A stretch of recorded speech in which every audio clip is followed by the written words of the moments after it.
For most of human history, we've lit fires, rode horses, and used our muscles to get things done. But now, in just a short time, we've learned to split atoms, launch rockets, and build machines that think. Everything we create runs on energy, and the more energy we can control, the more powerful our civilization becomes. But what if we could grow far beyond where we are today? What if we could harness the power of the entire Earth, or even our Sun? What if, one day, we could go beyond that too? This is the idea behind the Kardashev Scale. Let's explore how far humanity could go, what it would take to reach the top of this scale, and whether doing so would bring us closer to greatness or danger. The energy foundation of civilization. Why power precedes progress. From the moment early humans gathered around a fire, energy has been the invisible force behind every step civilization has taken. Long before cities rose, before writing or wheels or machines, it was energy, captured, stored, and controlled, that made everything else possible. It may not always be obvious, but the pattern is clear. Each leap in human progress has followed the discovery or mastery of a new way to harness power. Fire was the first breakthrough. It wasn't just a source of warmth or light, it was a complete change in how people lived.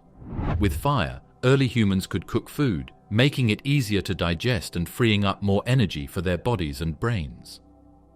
Fire brought safety from predators.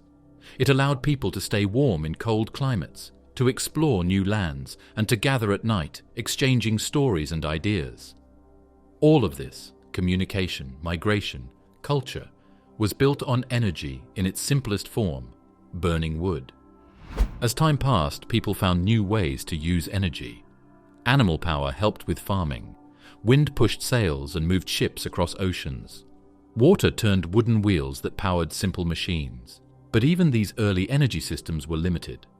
They relied on nature and its unpredictable rhythms. A ship needed the right wind.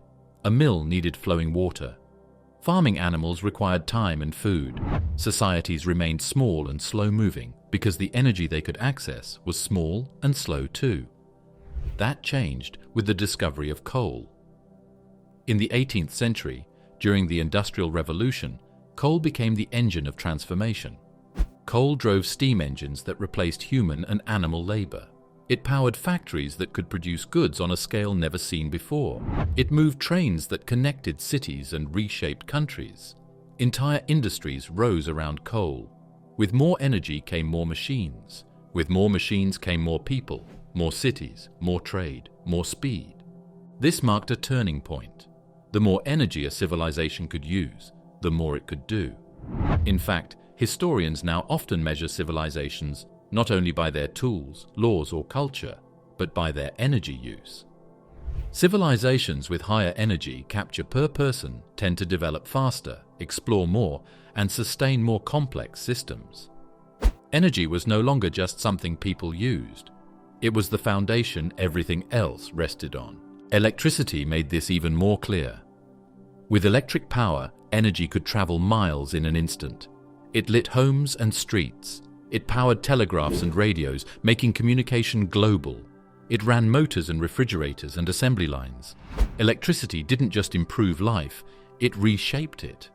Suddenly, cities could grow taller, work hours could stretch into the night, information could move across continents. All of this happened because of a silent, flowing current. Societies that built electric grids leapt ahead. Those that didn't were left behind. Then came oil. More compact and portable than coal, oil-powered engines that didn't need to be tied to rails or rivers. Cars, trucks, and planes gave people and goods mobility at a speed and scale that rewrote economies. Military power shifted toward those who controlled oil fields. Oil became the lifeblood of modern life. It ran transportation, industry, farming, and even medicine. By the mid-20th century, the rhythm of the world, the way people lived, worked, fought, and traded, was driven by oil. Still, each energy leap came with its limits. Wood could be depleted, coal darkened skies and damaged lungs. Oil brought pollution and geopolitical conflict. Civilization was gaining speed, but at a cost. This led to the search for cleaner, denser sources of power. In the 20th century, nuclear energy emerged as a potential answer. Just a small amount of uranium could power entire cities. Nuclear plants produced massive amounts of electricity without burning anything. In theory, it was a giant step forward, but it also came with risk. Accidents and waste raised hard questions. Still, the lesson remained. If you want to build a strong, advanced society, you need a strong, advanced energy system. Even today, as the world talks about the future, about artificial intelligence, space travel, and climate change, the same truth remains. None of it can happen without energy. Data centers that power the internet use vast amounts of electricity. Spacecraft need fuel. Factories that make batteries and solar panels depend on steady power. Behind every innovation is a humming engine, a spinning turbine, a glowing reactor. The dreams of tomorrow rest on the energy systems we build today. When energy is scarce or unstable, everything becomes harder. Food chains break down, hospitals fail, communication slows, trade stops, and social unrest follows. History shows this again and again.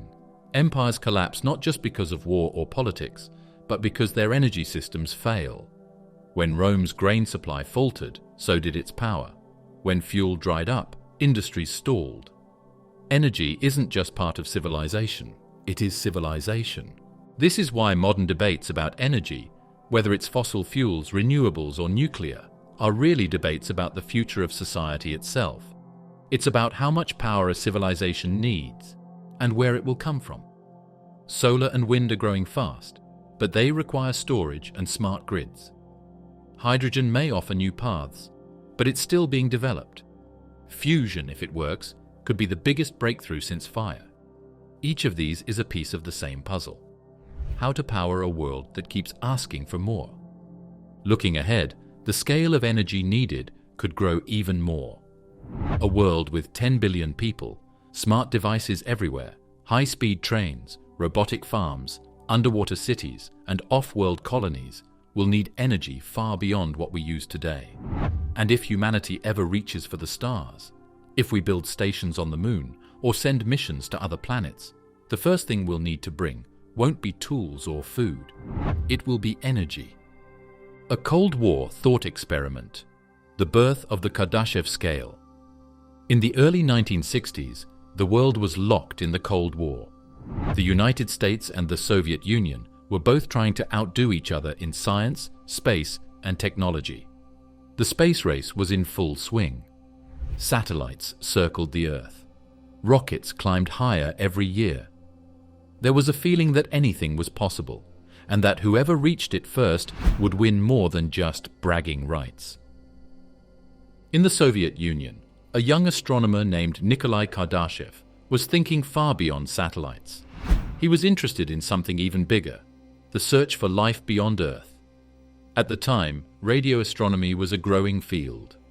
Scientists had started pointing antennas toward the stars, hoping to catch signals, any signals, that might hint at intelligent life out there.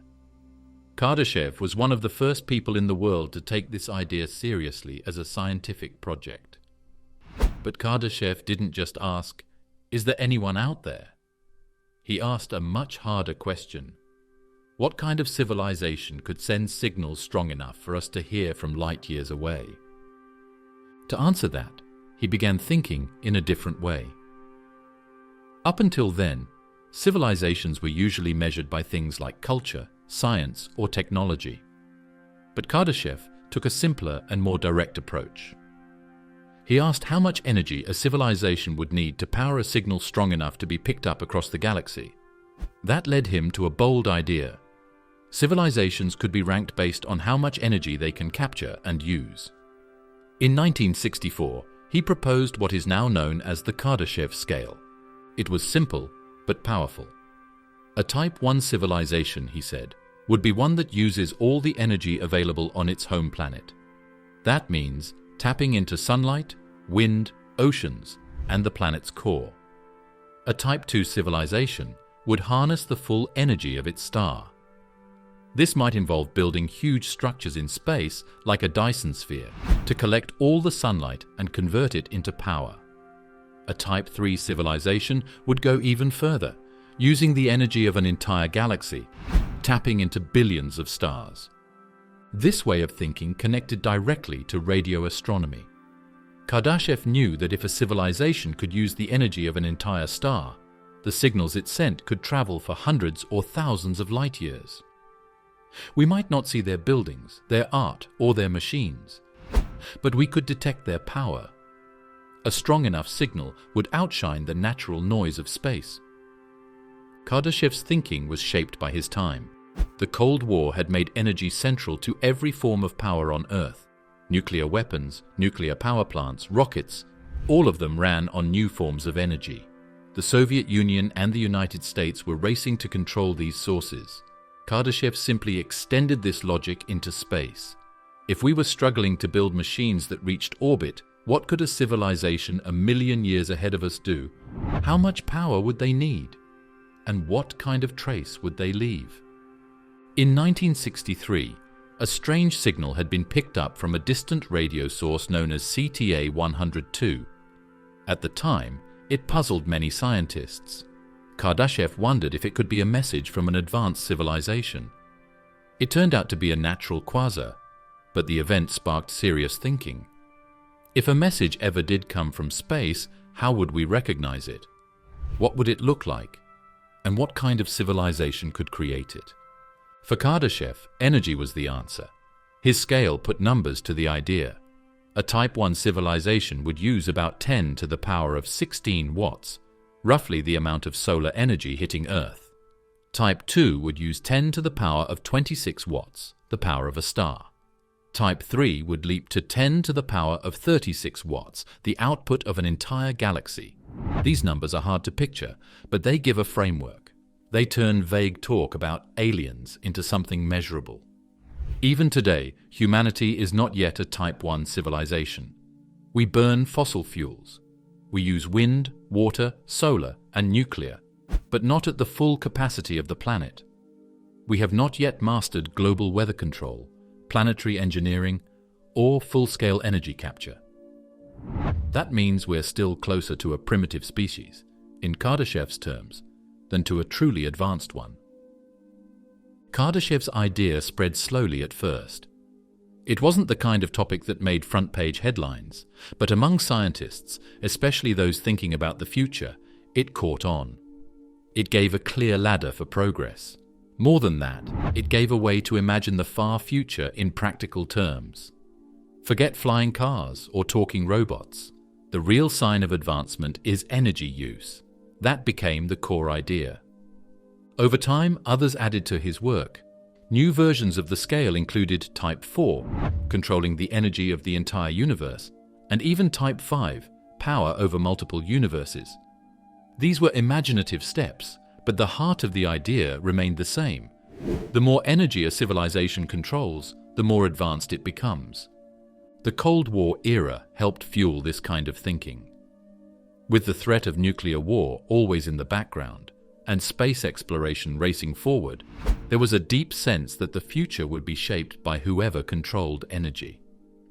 Kardashev wasn't alone in this. People like Freeman Dyson in the West were thinking along similar lines, imagining massive solar collectors in space, or civilizations hiding in the noise of stars. These ideas also had a darker side. If powerful civilizations could use so much energy, why hadn't we seen them? This question, now known as the Fermi paradox, haunted many scientists. Maybe the answer was simple. Advanced civilizations burn out. They use so much energy that they destroy themselves, or they become invisible, using clean energy that doesn't leak into space. Or maybe they're just too far away, and we've only just begun to look. Kardashev's idea became a key part of how scientists think about the future of humanity. If we want to survive and grow, we'll need to move up the scale.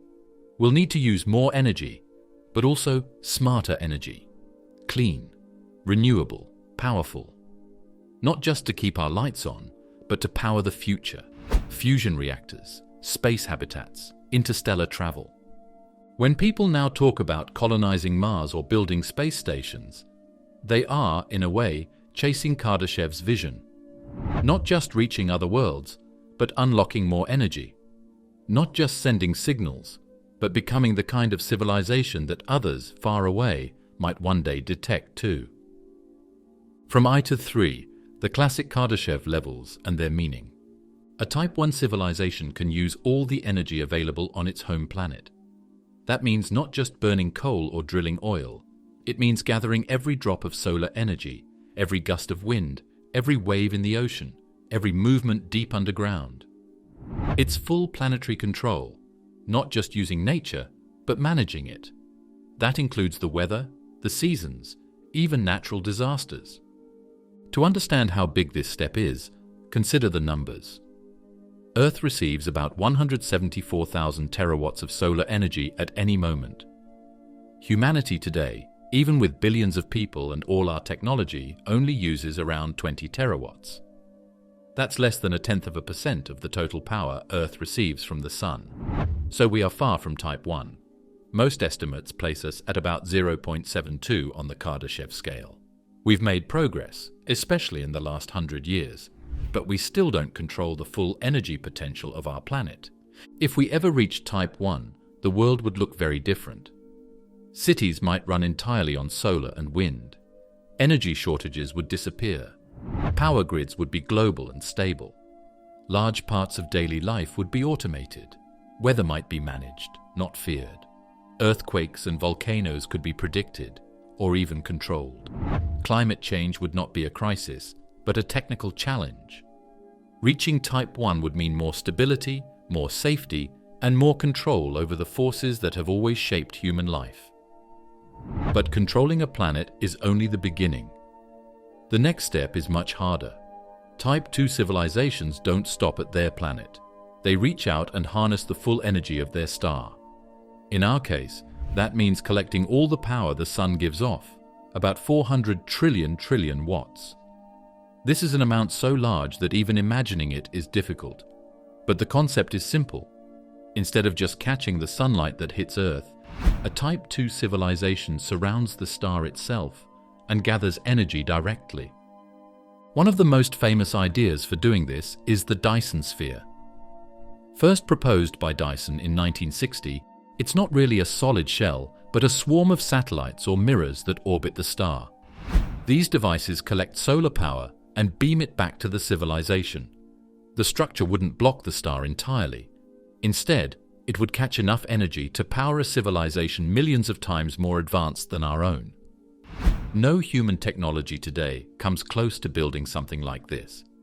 Even reaching the edge of our solar system takes years. But some scientists and engineers believe the first steps are possible. Small-scale solar collectors in space, solar sails, and orbital factories could be early signs of a path toward Type 2. Once a civilization can live and build in space without depending on its home planet, the dream of stellar energy capture becomes more real. A Type 2 civilization would be almost unrecognizable to us. Its power needs would be enormous. It might build cities on moons, turn asteroids into machines, or reshape entire planets. Waste would be recycled completely. Travel between planets could take days instead of months. A single machine could produce more energy than all of human civilization today. Everything, from healthcare to food to learning, would be powered by endless energy. But even this level of control isn't the top of the scale. Type 3 is the final step on Kardashev's original scale. A Type 3 civilization doesn't just stay in one solar system. It spreads across the stars. It taps into the light and heat of billions of suns. It might control black holes, harvest energy from neutron stars, or use strange particles we don't even know about yet. A Type 3 civilization doesn't just live in the galaxy, it runs it. To get a sense of this scale, consider the Milky Way. It holds over 100 billion stars, each giving off huge amounts of energy. A Type 3 civilization would find a way to reach them, surround them, and draw power from them all. This doesn't mean covering the entire galaxy with machines, but it does mean having the reach and the technology to collect power on a scale that is hard to imagine today. Such a civilization might travel at speeds near light. It might use artificial intelligence to explore and expand. It could change stars, move planets, or create new worlds. If it had sensors or listening stations, it could watch for life across thousands of light years. Its knowledge of physics might be far beyond ours. It might even be able to hide itself, making it hard for younger civilizations like ours to detect. The jump from Type 2 to Type 3 is massive, not just in energy use, but in time and planning. It could take thousands or even millions of years to spread through a galaxy. But once it's done, the civilization would be nearly impossible to destroy. No single event, no war, no star-going supernova could end it. It would be strong, long-lived, and able to protect itself from almost anything. So far, we have never seen clear signs of a Type 2 or Type 3 civilization. Some stars have odd light patterns and a few radio signals have sparked interest, but no confirmed discoveries have been made. This makes sense. If these civilizations exist, they might be very far away, use energy in ways we can detect, or simply don't want to be found. The Great Plateau. Why reaching Type 1 is much harder than it seems. Getting to Type 1 on the Kardashev Scale seems like it should be the easy part. After all, it's only the first step. Compared to building Dyson spheres or controlling galaxies, it sounds simple. But the truth is, this first step might be just as hard. One of the biggest roadblocks is how unevenly energy is used and shared. Some countries have near constant electricity and advanced infrastructure. Others still struggle with blackouts, fuel shortages, or even lack of access to any grid at all. Billions of people still rely on wood or coal for cooking and heat. This kind of inequality means the world isn't moving toward Type 1 as one united system. Instead, we have pieces of the planet pulling in different directions. Some are racing ahead, others are stuck or falling behind. Politics adds another layer of difficulty. Energy decisions are not just made by scientists and engineers.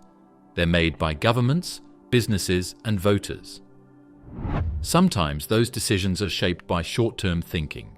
A leader may choose cheap fossil fuels over cleaner but more expensive options because they want quick results. A company may resist change because it means lower profits. Even when new technologies are available, they can be slowed down by laws, regulations, or disagreements between countries. Climate change is part of the same problem. As we try to move toward Type 1, we are also dealing with the damage caused by our current energy use. Burning coal, oil, and gas has filled the atmosphere with gases that trap heat. This is warming the planet, melting ice, raising sea levels, and changing weather patterns. The more energy we use from the wrong sources, the worse the damage becomes. So we face a challenge. We need more energy to reach Type 1, but we need it to come from sources that don't poison the planet. This is not just a technical problem. It's a test of whether civilization can organize itself to solve a shared crisis. It requires global cooperation on a scale we have rarely seen. Countries need to agree, not just on goals, but on action. Rich nations must help poor ones. Fast-growing economies must find new ways to power their cities. Entire systems, transportation, industry, agriculture must be redesigned. And all of this has to happen quickly, before the damage becomes too great. Even when better energy solutions exist, they don't spread as fast as people might expect. Solar panels are cheaper than ever, but many homes still rely on fossil fuels. Electric cars are growing in number, but gas stations still outnumber charging points in most places. Fusion power, which promises almost limitless clean energy, is still not ready after decades of research. Sometimes it's money that slows things down. Sometimes it's habit. Sometimes it's fear of change. People don't always trust new technology. Some fear nuclear energy, even though it produces no greenhouse gases. Others worry about the impact of wind farms on landscapes or wildlife. In some cases, political or business groups spread false or misleading information to protect their own interests. This creates confusion and slows down action. In a connected world, one viral rumor can delay progress across entire regions. There's also a problem of infrastructure. The energy systems we use today were built over more than a century. They are massive, expensive, and deeply tied to how the world works. Power plants, fuel pipelines, transmission lines, all of it was designed for a different time. Replacing or upgrading this infrastructure is not easy. It takes money, planning, and time. And while old systems keep running, there is little pressure to make big changes quickly. As more people are born, the demand for energy rises. More homes, more cars, more factories, more devices, all of them need power. If this power comes from clean sources, it moves us closer to Type 1. But if it comes from fossil fuels, it pushes us backward. Balancing growth with sustainability is one of the hardest parts of the climb toward full planetary energy use. The sun delivers enough power to the planet every hour to meet humanity's needs for an entire year. But right now, we only catch a small part of that energy. Most of it goes unused. Tapping into more of it would require vast solar arrays, smart grids, efficient storage systems, and international cooperation. All of that is technically possible. But building it is not just a question of science, it's a question of will. Even renewable energy, which seems like the best path forward, has its own challenges. Solar and wind depend on the weather. Building enough energy storage to keep power flowing at night or during cloudy days is expensive. Some regions have more sunlight or wind than others, which means energy needs to be moved over long distances. That means new infrastructure, new politics, and new risks. As the world becomes more dependent on digital systems and global energy grids, those systems become targets. Hackers, cyber attacks, or technical failures could cause major disruptions. A single breakdown could affect millions of people. This makes some governments cautious about moving too quickly or trusting new systems before they're fully tested.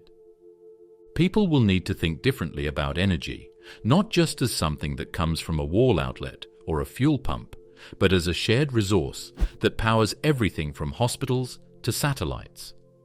This means education, transparency, and trust. It means teaching children and adults how energy works, where it comes from, and why it matters. Energy is invisible. We don't see it flowing through wires or radiating from the sun. We notice it when it's gone, during a blackout, or at the gas pump, but when it works, we forget about it. This invisibility makes it easy to ignore the systems behind it, and that makes change harder. To reach Type 1, the world must not only build better systems, but become aware of what energy means for civilization itself.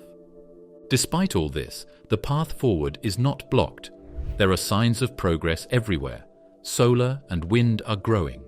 Young people are more aware of climate and energy than ever before. New ideas like smart grids, electric transport, and carbon capture are gaining ground.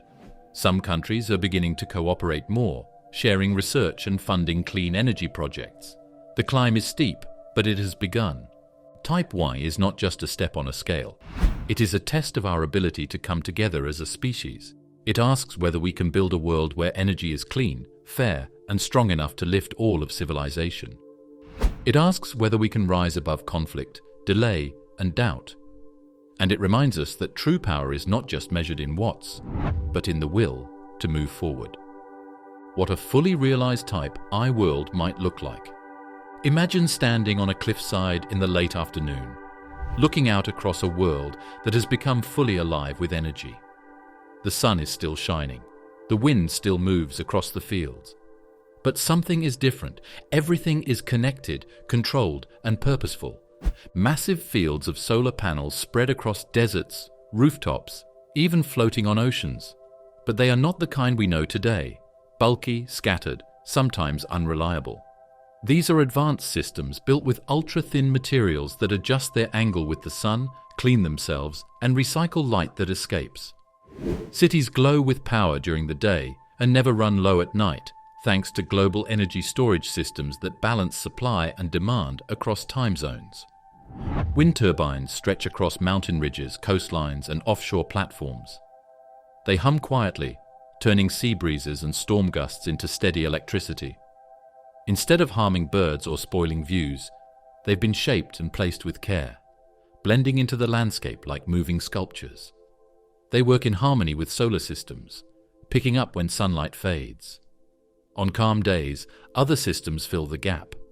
No flickering, no shutdowns. Beneath the surface, Deep wells tap into geothermal power, heat from the planet itself.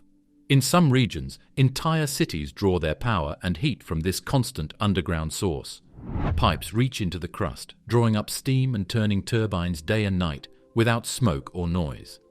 Geothermal systems keep buildings warm in cold places and cool in hot ones, with almost no effort from the outside world. Coastal systems capture the push and pull of the ocean, turning it into smooth, quiet power. Seawalls hold turbines inside them, harvesting energy from every crash of water. Underwater generators move with the rhythm of currents, providing local energy to island communities and offshore industries. Rivers and lakes are carefully managed to avoid floods while keeping turbines spinning at just the right speed. Weather control is a part of everyday life. Storms can be weakened before they make landfall. Rainfall can be guided to areas that need it most. Droughts and floods still exist, but they are softened, predicted, and planned for. High-altitude systems harvest electricity directly from the ionosphere. Massive invisible towers beam energy through the air, using radio waves, microwaves, or lasers where it's needed most. Homes no longer rely on a central grid. Every building becomes its own generator and battery. Windows double as solar panels. Rooftops collect water, clean it, and use it to power tiny turbines. Appliances talk to the energy system, drawing just the right amount of power when needed, then turning themselves off. There are no monthly bills, just usage summaries, showing how much power was used, stored, and shared. Cities are no longer energy sinks, they are producers. Skyscrapers absorb sunlight from all sides. Sidewalks turn footsteps into power. Even roadways are made from materials that harvest energy from passing vehicles. Electric buses and trains glide silently through dense networks, powered by local systems and backed up by global reserves. Traffic is managed by AI systems that keep everything moving smoothly. There are fewer cars, but better movement. Crops grow in vertical stacks under LED lights, fine-tuned to each plant. Drones plant, water, and harvest with perfect timing. Nothing is wasted. Even the food scraps are turned into fuel or fertilizer. In dry regions, solar energy pulls water straight from the air, making deserts bloom. Forests are protected, not cleared. Oceans are cleaned, not emptied. Power gives choice, and choice gives balance. Factories run on clean energy 24 hours a day. Robots and machines do most of the work, leaving people to design, plan, and guide. Pollution is almost non-existent. Carbon is captured at the source and reused. Products are built to last or to be fully recycled. When something breaks, it's repaired instead of thrown away. Energy is cheap and everywhere, so there's no rush to cut corners. Work changes. With endless energy, there's less need to chase profits. Many jobs are automated. People are paid to study, create, care, and explore. Schools are fully powered, connected to every part of the world. Students learn through interactive systems. Electricity flows even to the most remote villages, ending the digital divide. Hospitals never lose power. Equipment is always running, always ready. Remote regions have access to global networks of doctors, diagnostics, and medicine. Clean water and refrigeration are everywhere. Disease rates drop. Emergency systems respond faster, powered by drones, satellites, and mobile clinics. The environment begins to heal. Forests regrow. Coral reefs recover, helped by energy-rich underwater systems that clean and protect them. Climate systems stabilize, not perfectly, but enough to allow nature to breathe again. The damage of the industrial age is not erased, but it slows and eventually reverses. Cities have green walls, vertical forests, and tree-lined streets. People live closer to nature, not away from it. Crime drops not because of more policing, but because the root causes, poverty, scarcity, stress, have faded. With basic needs met, people turn their energy toward art, science, and community. People feel less tied to survival and more drawn to curiosity. With endless energy, barriers come down. Borders matter less. Travel becomes common, not rare. Knowledge spreads without delay. A student in one country can speak in real time with a scientist in another. This is not a utopia. Problems still exist. Conflicts still arise. But the foundation is stronger.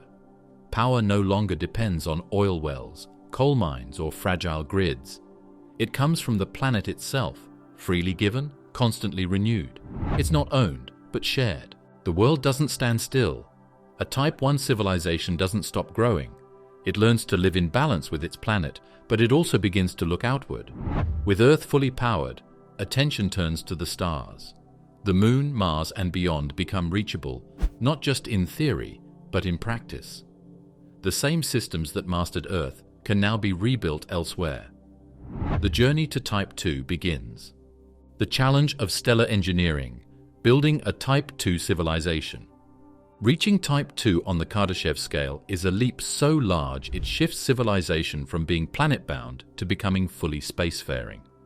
The energy of a star like our Sun is enormous, delivering 10 billion times more energy than what all of humanity uses today. To reach that level, we would need to build structures on a scale that dwarfs anything we've ever created, and do it in space. The basic concept of a Dyson swarm is simple. Just like solar panels on Earth catch sunlight and turn it into electricity, these orbiting collectors would gather solar power in space and send it back where it's needed. That might be through laser beams, microwaves, or some other energy transmission system. The hard part isn't the idea. The hard part is everything else. To build even the beginning of a Dyson swarm, we would need materials on a scale far beyond what we mine today. The Earth doesn't have enough raw material to build even a small part of such a structure.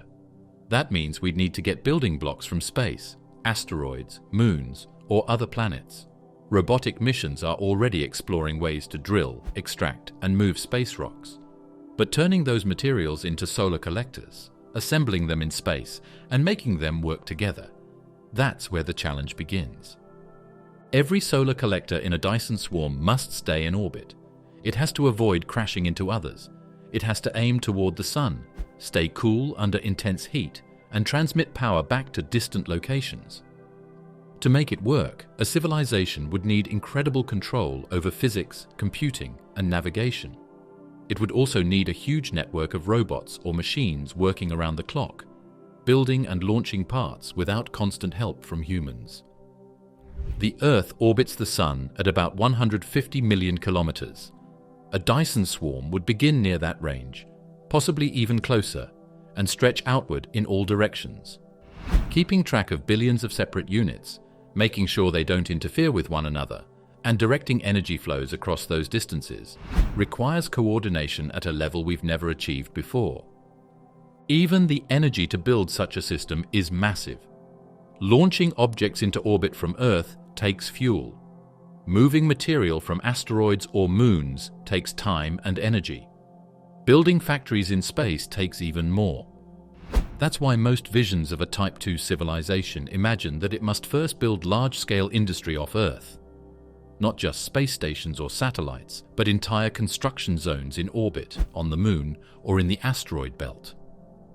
These factories would need to be almost entirely self-sufficient, using solar power, recycling, and robotics to keep working for decades or centuries. The materials needed would have to be light, strong, and long-lasting. Metals like titanium or alloys that can withstand high radiation would be key. But getting those materials in enough quantity, shaping them into working parts, and putting them into place would require new kinds of manufacturing. Some experts have imagined 3D printers the size of small buildings, floating in orbit, producing solar collectors piece by piece from asteroid dust. Once the pieces are built and deployed, there's the problem of heat. The Sun is not just bright, it's extremely hot. Any object that gets too close must deal with temperatures that can melt metal in seconds. That means Dyson swarm components must be designed to absorb, deflect, or survive intense radiation and heat. Cooling systems, heat shields, and smart materials would be needed on every unit. Without them, the entire system would fail quickly. Each collector must talk to others. They must know their position, status, and power level. They must adjust their orientation, speed, and location. That requires a vast, real-time communication network. On Earth, the internet connects billions of devices across a small planet. A Dyson swarm would need something like the internet, but stretched across hundreds of millions of kilometers and able to function even in solar storms and cosmic radiation. Capturing the sun's output is only useful if it can be used or stored. That means developing safe, efficient systems for sending power over huge distances. On Earth, we use wires and transformers. In space, we would need wireless systems, possibly microwave beams or laser relays, that can travel from orbiting collectors to power stations on planets, moons, or spacecraft. These beams would need to be extremely accurate, so they don't miss or hit something unintended. They would also need to adjust for motion, timing, and space conditions. A laser or microwave beam strong enough to carry solar energy could damage or destroy anything it hits. Systems must be built to shut down instantly if a receiver moves or fails. That means constant monitoring, backup systems, and fail-safes. These are not small details. They are the difference between a working system and a disaster. A project of this scale would take hundreds of years. No single generation could complete it. That means long-term planning, cooperation, and cultural stability. It might require global or even planetary unity. Nations or groups would need to agree on goals, resources, and rules. Disagreements could cause delay or destruction. If pieces are built to different standards or by competing groups, they might not work together. Worse, they might interfere or become weapons. Even if all technical challenges were solved, the ethics of building a Dyson swarm would come into focus. Blocking or altering the light of a star could change conditions on planets. A swarm that reflects or absorbs too much light might cause cooling effects. A beam misaligned could destroy satellites or even harm life. The same technology that sends clean power could be turned into a weapon.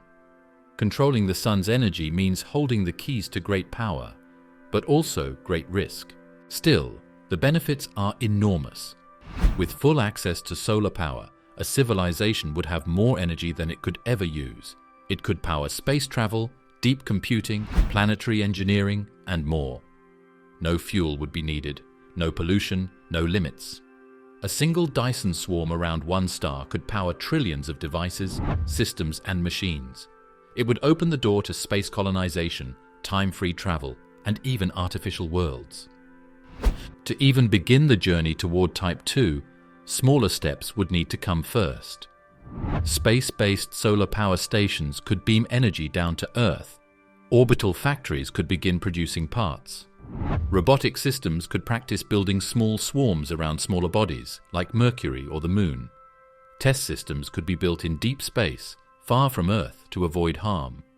Each step would teach more about materials, control, safety, and scale. Every stage demands breakthroughs in energy, mining, robotics, communication, and design. But each part is also possible. Piece by piece, orbit by orbit, a star becomes not just a light in the sky, but a power source as steady as the dawn. Alternate strategies for becoming Type 2 without a Dyson sphere.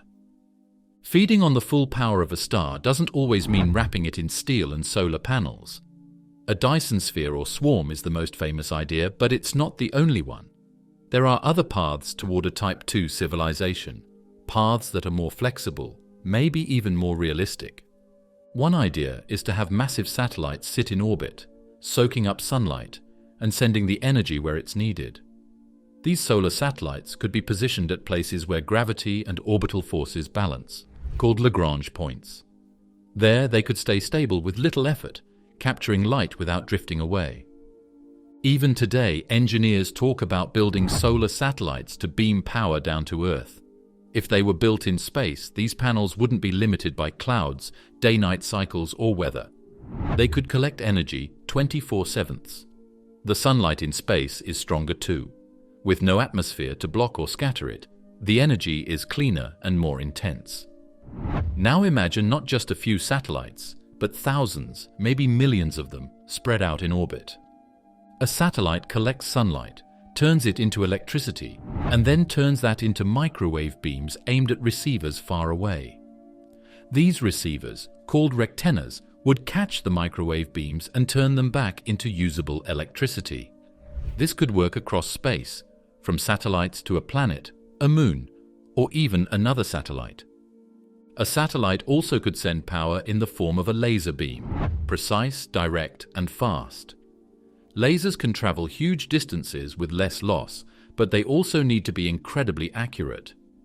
There are trade-offs between microwaves and lasers. Microwaves spread out more over long distances, so they need wider receivers. Lasers stay tighter, but are harder to control. A Type 2 civilization might use both, depending on where and how the energy needs to go. They might use microwaves for steady background power, and lasers for fast, high-energy tasks like pushing spacecraft or powering deep space stations. Some engineers have suggested building large light-collecting mirrors instead of panels. These mirrors wouldn't capture energy directly. Instead, they'd redirect sunlight toward a solar farm somewhere else, maybe on a planet, moon, or even another satellite. This way, the main hardware stays away from the heat of the star while still concentrating energy where it's needed. These mirrors could float in stable orbits and adjust their angle as needed to focus light toward a target. Another path to Type 2 energy levels could involve feeding off solar wind. The sun doesn't just send out light, it sends out a steady stream of charged particles. These particles move at high speed and carry energy. A large enough magnetic field could catch and direct them, much like a windmill catches moving air. This would take a special kind of collector, something that works more like a net or sail than a panel. Magnetic sails, or magsails, have been proposed for spacecraft. But they could also work as stationary collectors, floating in space, catching solar wind, and turning it into usable energy. These devices would need powerful magnetic fields, possibly powered by superconductors or some future material we haven't yet mastered.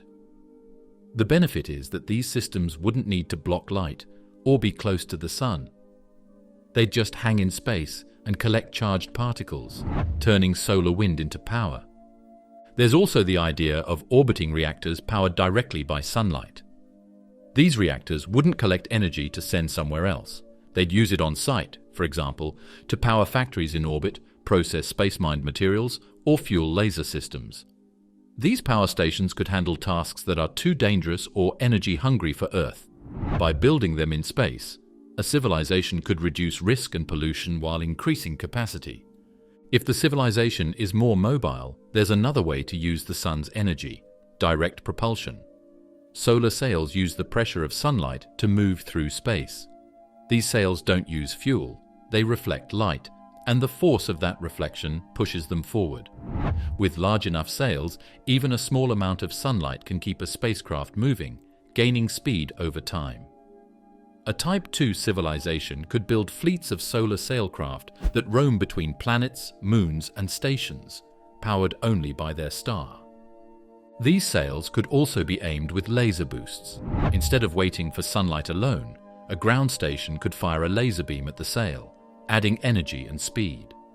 This combo would allow for fast, fuel-free travel between points in the star system. The same technology could also deliver supplies, relay signals, or power remote bases. A civilization might cover large parts of Mercury's surface with solar panels, turning the entire planet into a giant solar power farm. The energy could then be transmitted to other parts of the solar system using the microwave or laser methods. This would allow the civilization to keep most of its infrastructure on solid ground, instead of building everything in orbit. A more extreme version of this involves building artificial rings or platforms around the sun, not full Dyson swarms, but partial bands that rotate and collect light. These bands could be built step by step, with each ring adding more power capacity. They would be open, with gaps, not fully enclosing the star. This way, they avoid some of the stability and heat problems of a full sphere, while still providing massive energy collection. In the long run, combining all these methods could add up to something close to Type 2 energy use. The civilization wouldn't need to trap all the sun's output. The amount they'd collect would be enough for planetary climate control, space industry, interplanetary travel, and perhaps terraforming efforts. There's a lesson in these alternate paths. A network of tools, stations, and collectors can act like an invisible machine around the star, feeding off its energy and supporting life, travel, and knowledge across the system. Some of the pieces could already be built today in small form. Others may be centuries away. But with each launch, the path would be paved. The step into darkness, why Type 3 might be the most dangerous transition. Becoming a Type 3 civilization means tapping into the power of billions of stars, trillions of planets, endless amounts of energy waiting to be used. It sounds like the final goal, the peak of technological growth. But taking that step could also be the most dangerous move a civilization can make. One of the most talked about ideas for exploring or colonizing the galaxy is the use of self-replicating machines. These machines, often called von Neumann probes, would be sent to another star system with instructions to build copies of themselves using local materials. Those copies would then go on to other stars and do the same. Over time, this creates an expanding wave of machines moving through the galaxy, faster and more efficiently than any biological being could. But what if something goes wrong? The smallest error in a self-replicating system could have massive consequences. If a probe begins copying with a design flaw, that flaw could spread. The machines might stop serving their original purpose. Worse, they might become hostile to anything in their way, including life. Some scientists have warned about the possibility of grey goo scenarios, where out-of-control machines eat up everything in sight, turning planets into lifeless resource pits just to keep making more of themselves. Even if the probes work as planned, who gives the orders once they're light years away? How do you stop them if they go beyond what was intended? If the civilization behind them no longer exists, these machines might continue on autopilot, forever changing distant worlds with no one left to guide them. A Type 3 attempt could easily plant seeds that grow beyond control. A fast-spreading civilization might start transforming star systems before it fully understands them. It might mine the wrong planet, destroy ecosystems, or trigger cosmic events it didn't expect. With no time to study or reflect, the race to reach every corner of the galaxy might turn into a chain reaction of mistakes. There's another risk too, drawing attention. We don't know what's out there. If a civilization starts building megastructures around multiple stars, its actions become visible across the galaxy. Bright patterns of infrared radiation, unusual flickering of starlight, signals sent between systems. All these are signs of intelligent activity. Any other civilization watching would notice. And if that civilization is older and more advanced, it might see this spreading behavior as a threat. In a galaxy where resources are limited and distances are vast, the appearance of a new aggressive force might trigger preemptive action. They might strike not because of anger, but because of fear. Destroying a young civilization before it becomes too powerful could be seen as a form of self-defense. This is one version of the dark forest idea. In a dark forest, every creature is silent, because any sound could bring danger. If you're a hunter, you hide. If you speak, you risk being found. And if you see movement, you shoot before asking questions. In the cosmic version of this theory, every intelligent species hides in silence, hoping not to be noticed by something bigger. Trying to become a Type 3 civilization breaks that silence. It says, we're here. Even if there are no other civilizations watching, the dangers don't go away. A species expanding through the galaxy would face problems it may not be ready for, not just technical limits, but internal ones. Political systems might fracture. Different colonies might develop their own identities, cultures, and values. Over time, they might stop cooperating, or even begin fighting over who controls the future. A single mistake could ripple across hundreds of light years. Environmental damage on one world might go unnoticed until it becomes a pattern. Wars between distant colonies could escalate into galaxy-scale conflict. If one part of the civilization turns against another, it may take centuries before help can arrive, if it ever does. Distance makes unity hard, and with every new star colonized, the risk of division grows. To control a galaxy, a civilization might need to give up part of its own nature. It might hand over more and more control to artificial intelligence. Machines that never sleep, never forget, and don't rely on biology. Over time, the civilization might not be recognizable anymore. It might lose its culture, its art, even its original values. What's left could be a system that's efficient, powerful, and soulless. And yet, there's something that still draws us toward this goal. The stars offer near-endless possibilities. With every new system explored, there could be new discoveries, new insights, and new ways of life. The idea of reaching across the stars may be built into us. The need to explore, to grow, to find what lies beyond the next horizon. However, the risks can't be ignored either. Spreading across the stars is a leap into darkness. Some thinkers have suggested that maybe that's why we haven't found anyone else. If other civilizations tried and failed, the galaxy might be filled with the ruins of past attempts.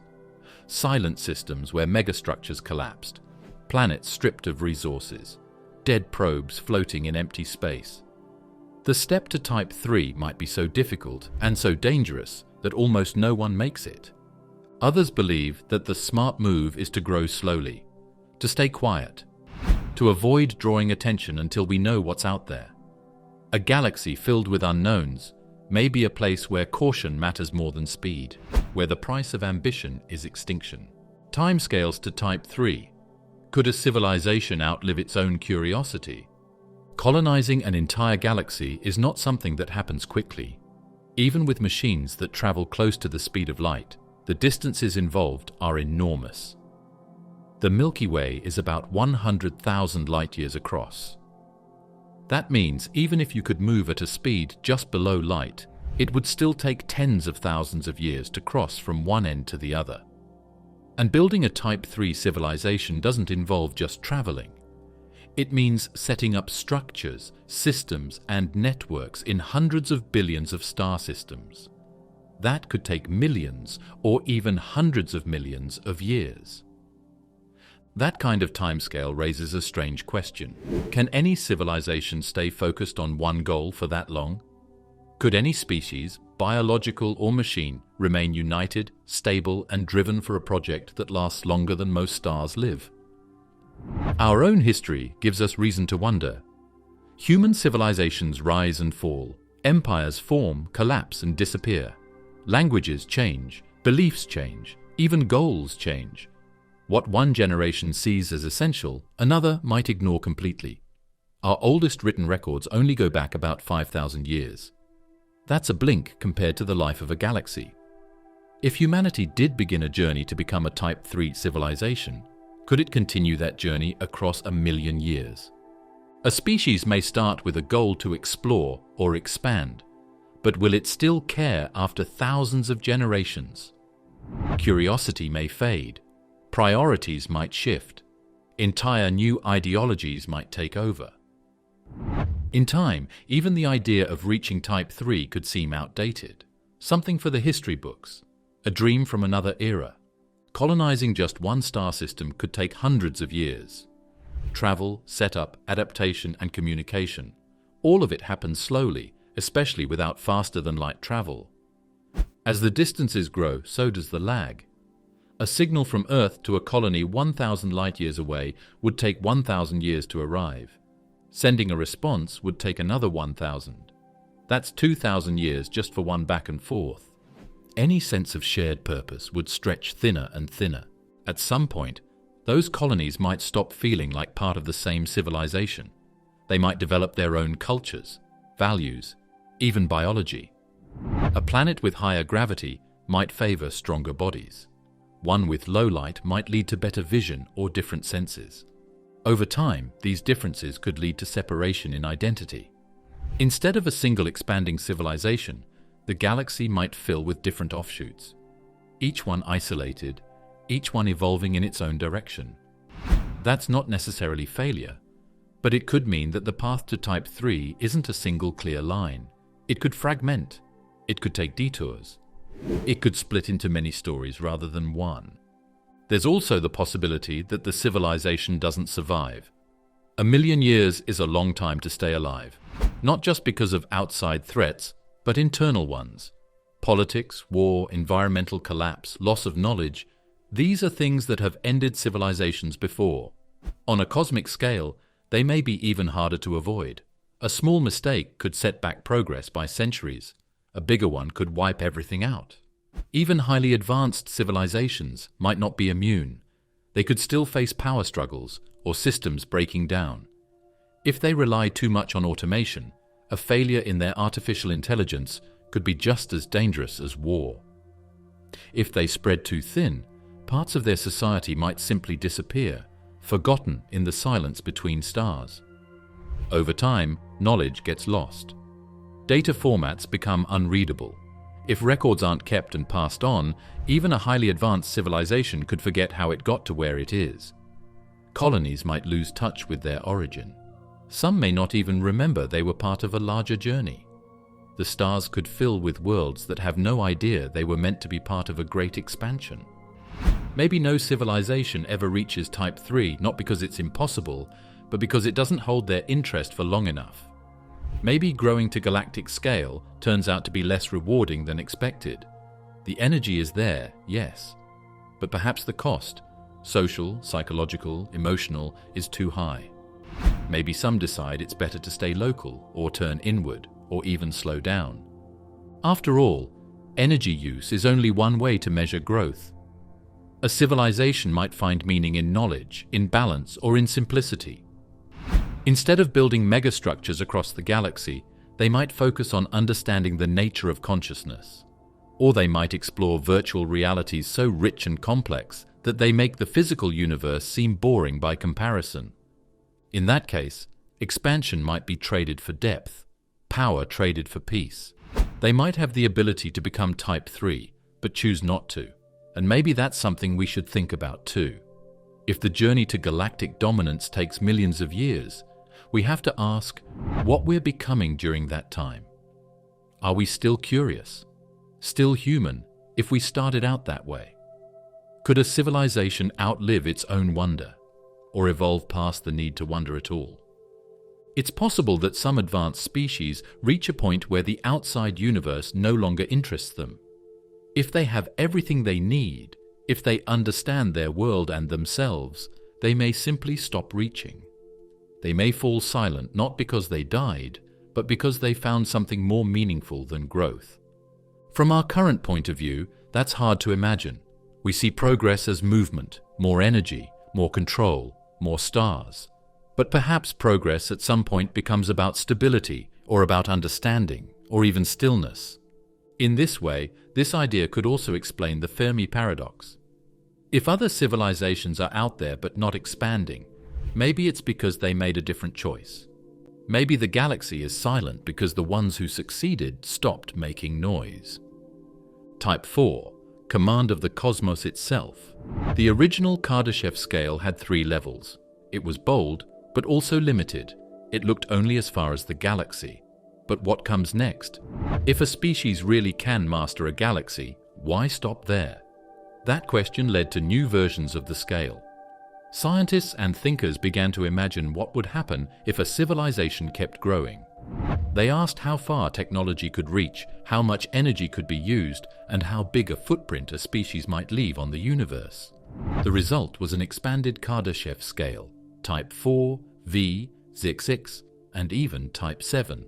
Each step moves deeper into the cosmos and deeper into speculation. Type 4 is often described as a civilization that can use all the energy in the universe. Not just one star or one galaxy, but all galaxies. This means controlling power across the observable universe. Right now, light from objects up to about 46 billion light-years away can reach us. That's because while the universe is about 13.8 billion years old, space itself has been expanding. The result is a sphere of space nearly 93 billion light-years across. Inside this volume, there are likely more than 2 trillion galaxies, each holding billions or even trillions of stars. And that's just the part of the universe we can see. A Type 4 civilization, however, wouldn't stop at seeing. It would try to reach and control the energy within this vast sphere. But energy doesn't move easily across such distances. The speed of light sets a hard limit. So the first challenge of becoming Type 4 is time. This wouldn't be a project for generations. it would take epochs. The second challenge is survival. Over those billions of years, everything can change. Stars die, galaxies collide, black holes grow, and civilizations, no matter how strong, may fall. If a Type 4 civilization wants to control this entire area, it must either last a very long time or make itself into something more permanent. These systems would need to be fast. Galaxies that aren't close to each other are drifting apart. In time, some will become unreachable because the space between them is stretching faster than light can cross it. So if you want to control the energy of all galaxies, you need to act while they're still within reach. That means spreading quickly, building infrastructure in every direction. Some thinkers imagine waves of machines moving outward like a growing bubble. Each machine would land on a star, build more machines, and send them further. In theory, this expansion front could cross a galaxy in a few million years and then move to the next. The machines would tap stars for energy, mine asteroids for metals, and replicate endlessly. Over billions of years, the universe could slowly fill with these structures. But managing this expansion is a nightmare of coordination. A galaxy 1 billion light-years away won't get your message until the civilization that sent it has already changed or died. So the system must be decentralized. Each part must act on its own while still contributing to a larger plan. There's no central brain, just countless nodes, each with a part of the knowledge and a piece of the task. The energy itself would come in many forms. Ordinary stars, of course, give off most of the power we see. But black holes release energy too, especially when matter falls into them. There's also energy in motion, rotating galaxies, swirling plasma, and expanding gases. And then there's dark matter and dark energy, mysteries we barely understand. If a Type 4 civilization could tap even a fraction of those sources, the power it would control would be far beyond anything we can now measure. Some models suggest that the total energy output of the observable universe is around 10 to the power of 37 watts. That's a number so large, it's almost meaningless. A Type 4 civilization could move stars, reshape galaxies, build unimaginably large structures. They could cool or heat entire regions of space, create artificial gravity fields, store data on cosmic scales, and possibly even find ways to influence the background radiation of the universe itself. But perhaps most interesting is the idea of what such a civilization would look like. It might not be visible at all. Its structures could be hidden inside stars or black holes. Its machines might be microscopic, swarming in dark matter clouds. Or it might emit signals, constant bursts of organized energy that we, as early observers, would see as strange flickers in the sky. A Type 4 civilization represents not just power, but vision. It requires survival across billions of years, coordination across billions of light years, and imagination that reaches beyond biology, beyond culture, beyond everything we know. It's not just a step up, it's a leap into a kind of existence we can't yet describe. Type V, engineering the multiverse. A Type V civilization stretches beyond to places we're not even sure exist. This level of civilization would operate across different universes. It would draw power from the multiverse itself, reaching into other realities, using forces and dimensions that lie far outside our own. The idea of a multiverse has been around for a long time. In some theories, our universe is just one bubble in a much larger sea of other bubbles, each one with different physical laws, different constants, even different versions of time and space. These ideas come from attempts to explain things we can't fully understand in modern physics. Why are the laws of our universe just right for life? Why did the universe expand the way it did after the Big Bang? Why do particles behave the way they do? Some scientists think that if there are countless universes, each one with slightly different rules, then it makes sense that one of them, ours, just happens to support life. We wouldn't be here to ask the question otherwise. If a civilization could reach the level of Type V, it would have found a way to go far beyond its own universe. It might be able to access or even build connections between these different realities. That could mean opening portals, folding higher dimensions, or manipulating something like a universal structure that connects all worlds together, something we haven't discovered yet and may never fully understand.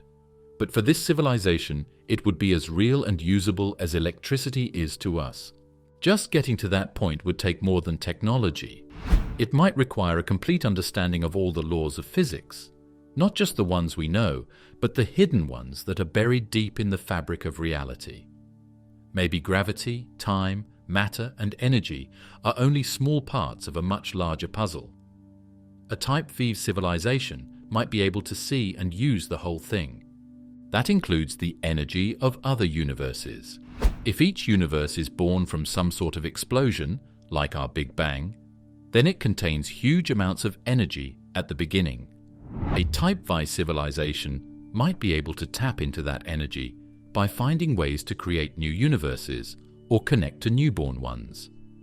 These might not be just empty spaces. They could come with stars, galaxies, and entirely different forms of matter. Instead of only drawing energy from our own stars, a Type V civilization might be lighting up the skies of thousands of other universes at the same time. In some models, creating a new universe might be like making a small bubble that quickly grows on its own, disconnected from everything else. In theory, it might be possible by manipulating the vacuum of space, forcing it into a state where a new Big Bang can begin. Some physicists have explored ideas like this in inflation theory, where regions of space are constantly budding off to form new universes. These new universes might never be visible from ours, but they could still be real. And maybe, with enough power and understanding, they could be reached. What would that look like? Imagine a civilization that doesn't just explore space, but escapes it entirely. Instead of staying bound by its own laws of physics, it moves sideways, into alternate versions of reality. Some might be familiar. Others could be wild and unstable. Some might have stronger gravity, faster time, or different forms of matter. The civilization might choose which universes to enter based on the resources they offer. Others might be mined or harvested, their energy drawn out using tools we can't imagine. At this scale, biology might not matter. Even machines, as we understand them, might not survive. Instead, the civilization might become something closer to a pattern, a field of information that moves between universes, copying itself, adjusting to each new place, reshaping its own nature each time. Intelligence, in this form, would be fluid. Identity might not be tied to a shape or a body. It might be something that stretches across multiple realities at once. If the laws of time and space are different in each universe, how would messages travel? Would they move through higher dimensions, skipping the boundaries that separate realities? Would each universe have its own version of time, making coordination nearly impossible? Or would a Type V civilization discover a deeper kind of order, a hidden language that all universes share, even if they look nothing alike on the surface? Some universes might be unstable. They might collapse quickly or be filled with chaotic forces. A Type V civilization would have to be cautious. Jumping into a new universe might be like diving into the unknown, exciting, dangerous, and unpredictable. Some explorers might never return.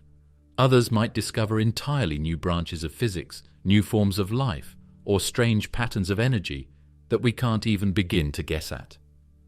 If such a civilization understands the rules of universe formation, it could create new ones from scratch, designed for specific purposes. Some might be energy farms, entire universes made only to produce usable power.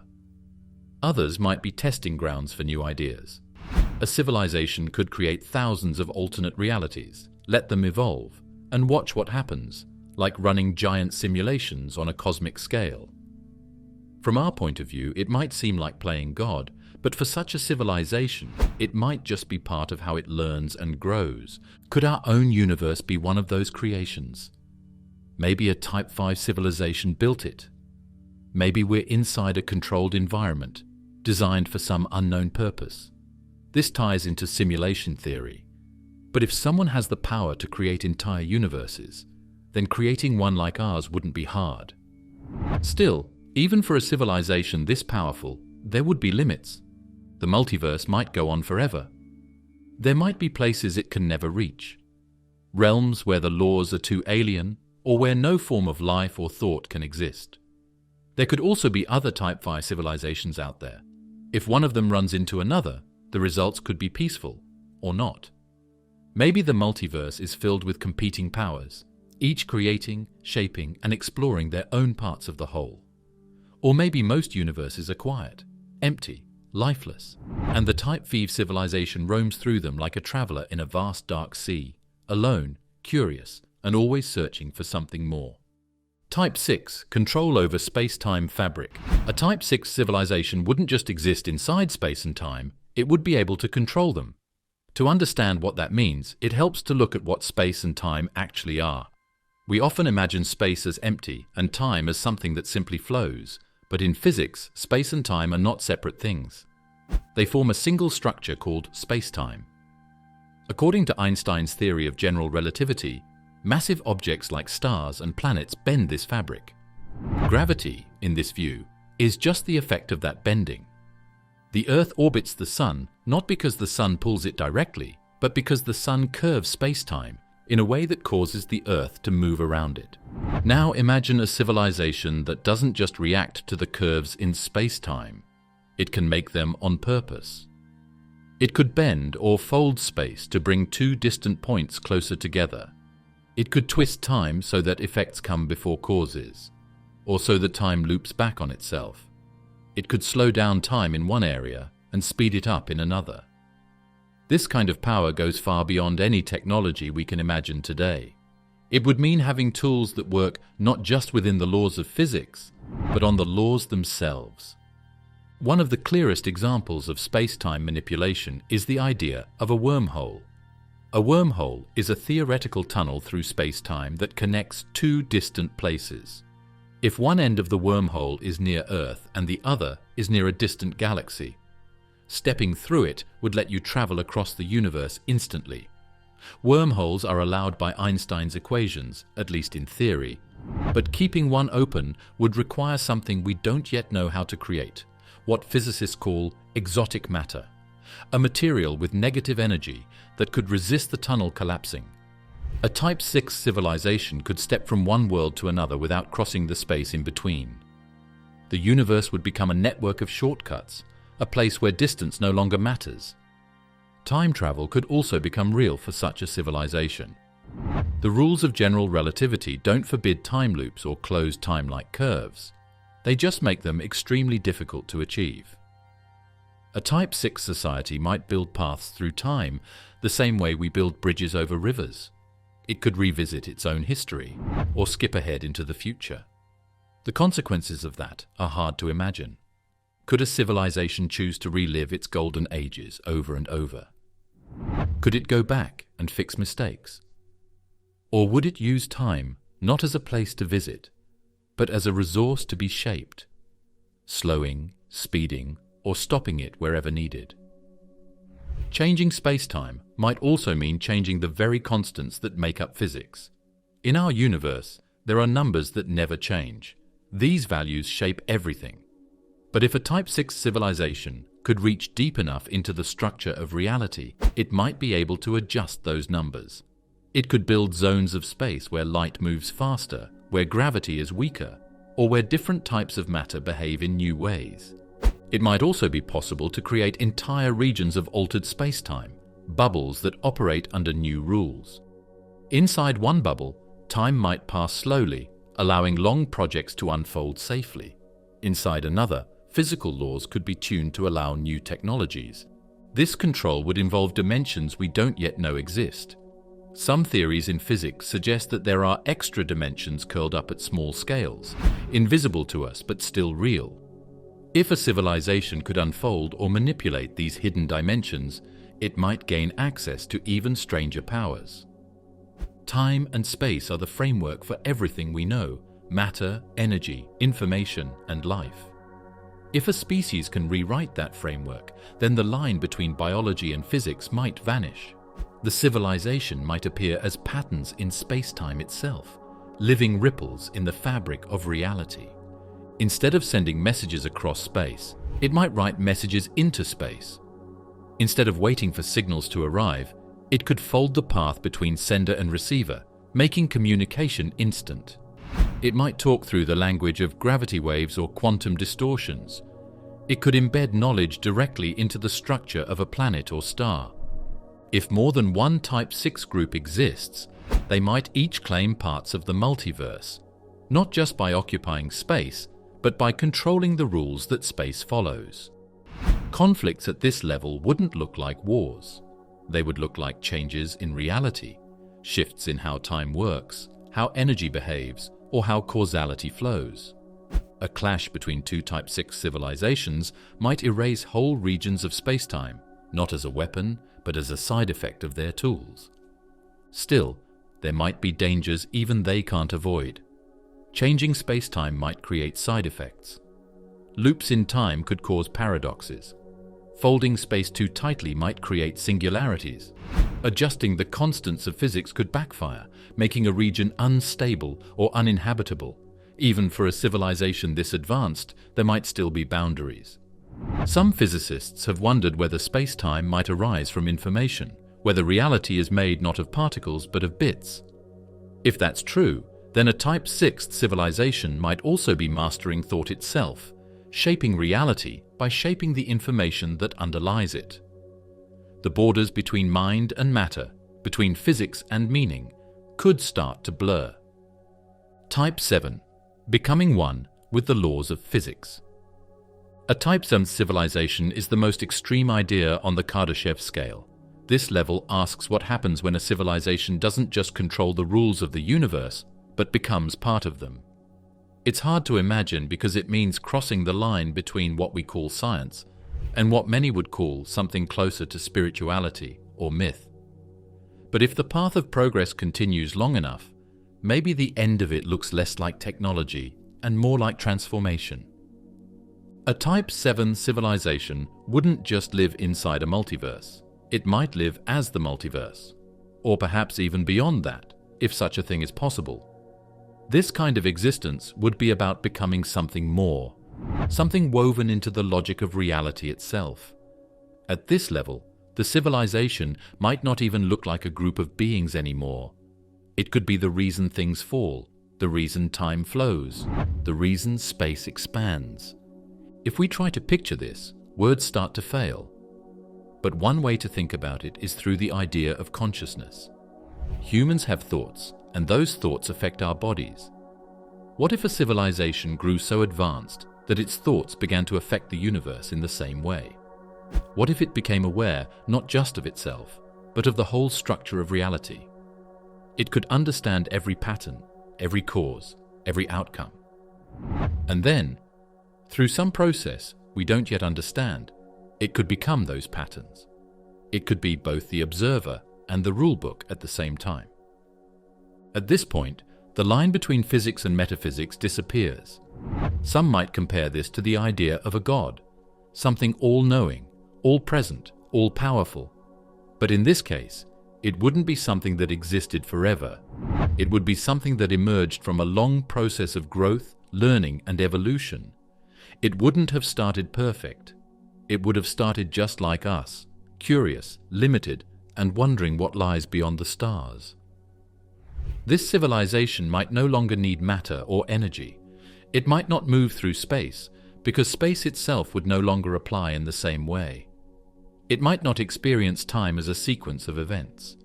Instead, it might experience all of time at once, past, present, and future as a single moment. It could act across trillions of years instantly, or choose to do nothing at all. If everything is a simulation, then there must be a deeper level of reality underneath. A Type 7 civilization could be the one running that simulation. If a Type 5 civilization can travel between universes and a Type 6 can bend them, then a Type 7 might exist outside of all of them. It could move freely between realities, or exist in a state where all possible realities are part of it. It could even choose which universes are allowed to exist, selecting from infinite possibilities based on goals we couldn't even imagine. This doesn't mean such a civilization would be cold or machine-like. It might not think in terms of domination or expansion. At this level, it might become something like pure awareness or wisdom or balance. If the laws of physics are a kind of language, then it would not only read that language, it would write it. Every black hole, every supernova, every quantum particle could be part of its expression. Its work might look like nature to us, but on another level it could be art. We wouldn't see it. We would see the universe it creates, and we would think that's just how the universe is. The silence of the cosmos might not be a mystery. It might be a message written in laws we take for granted. What if the end goal of evolution isn't survival, but becoming part of something larger? What if the path of intelligence doesn't end in machines, or colonies, or even stars, but in a kind of unity with the structure of reality? Maybe this is the only way for a civilization to last forever, not by holding on to its old self, but by letting go of it completely.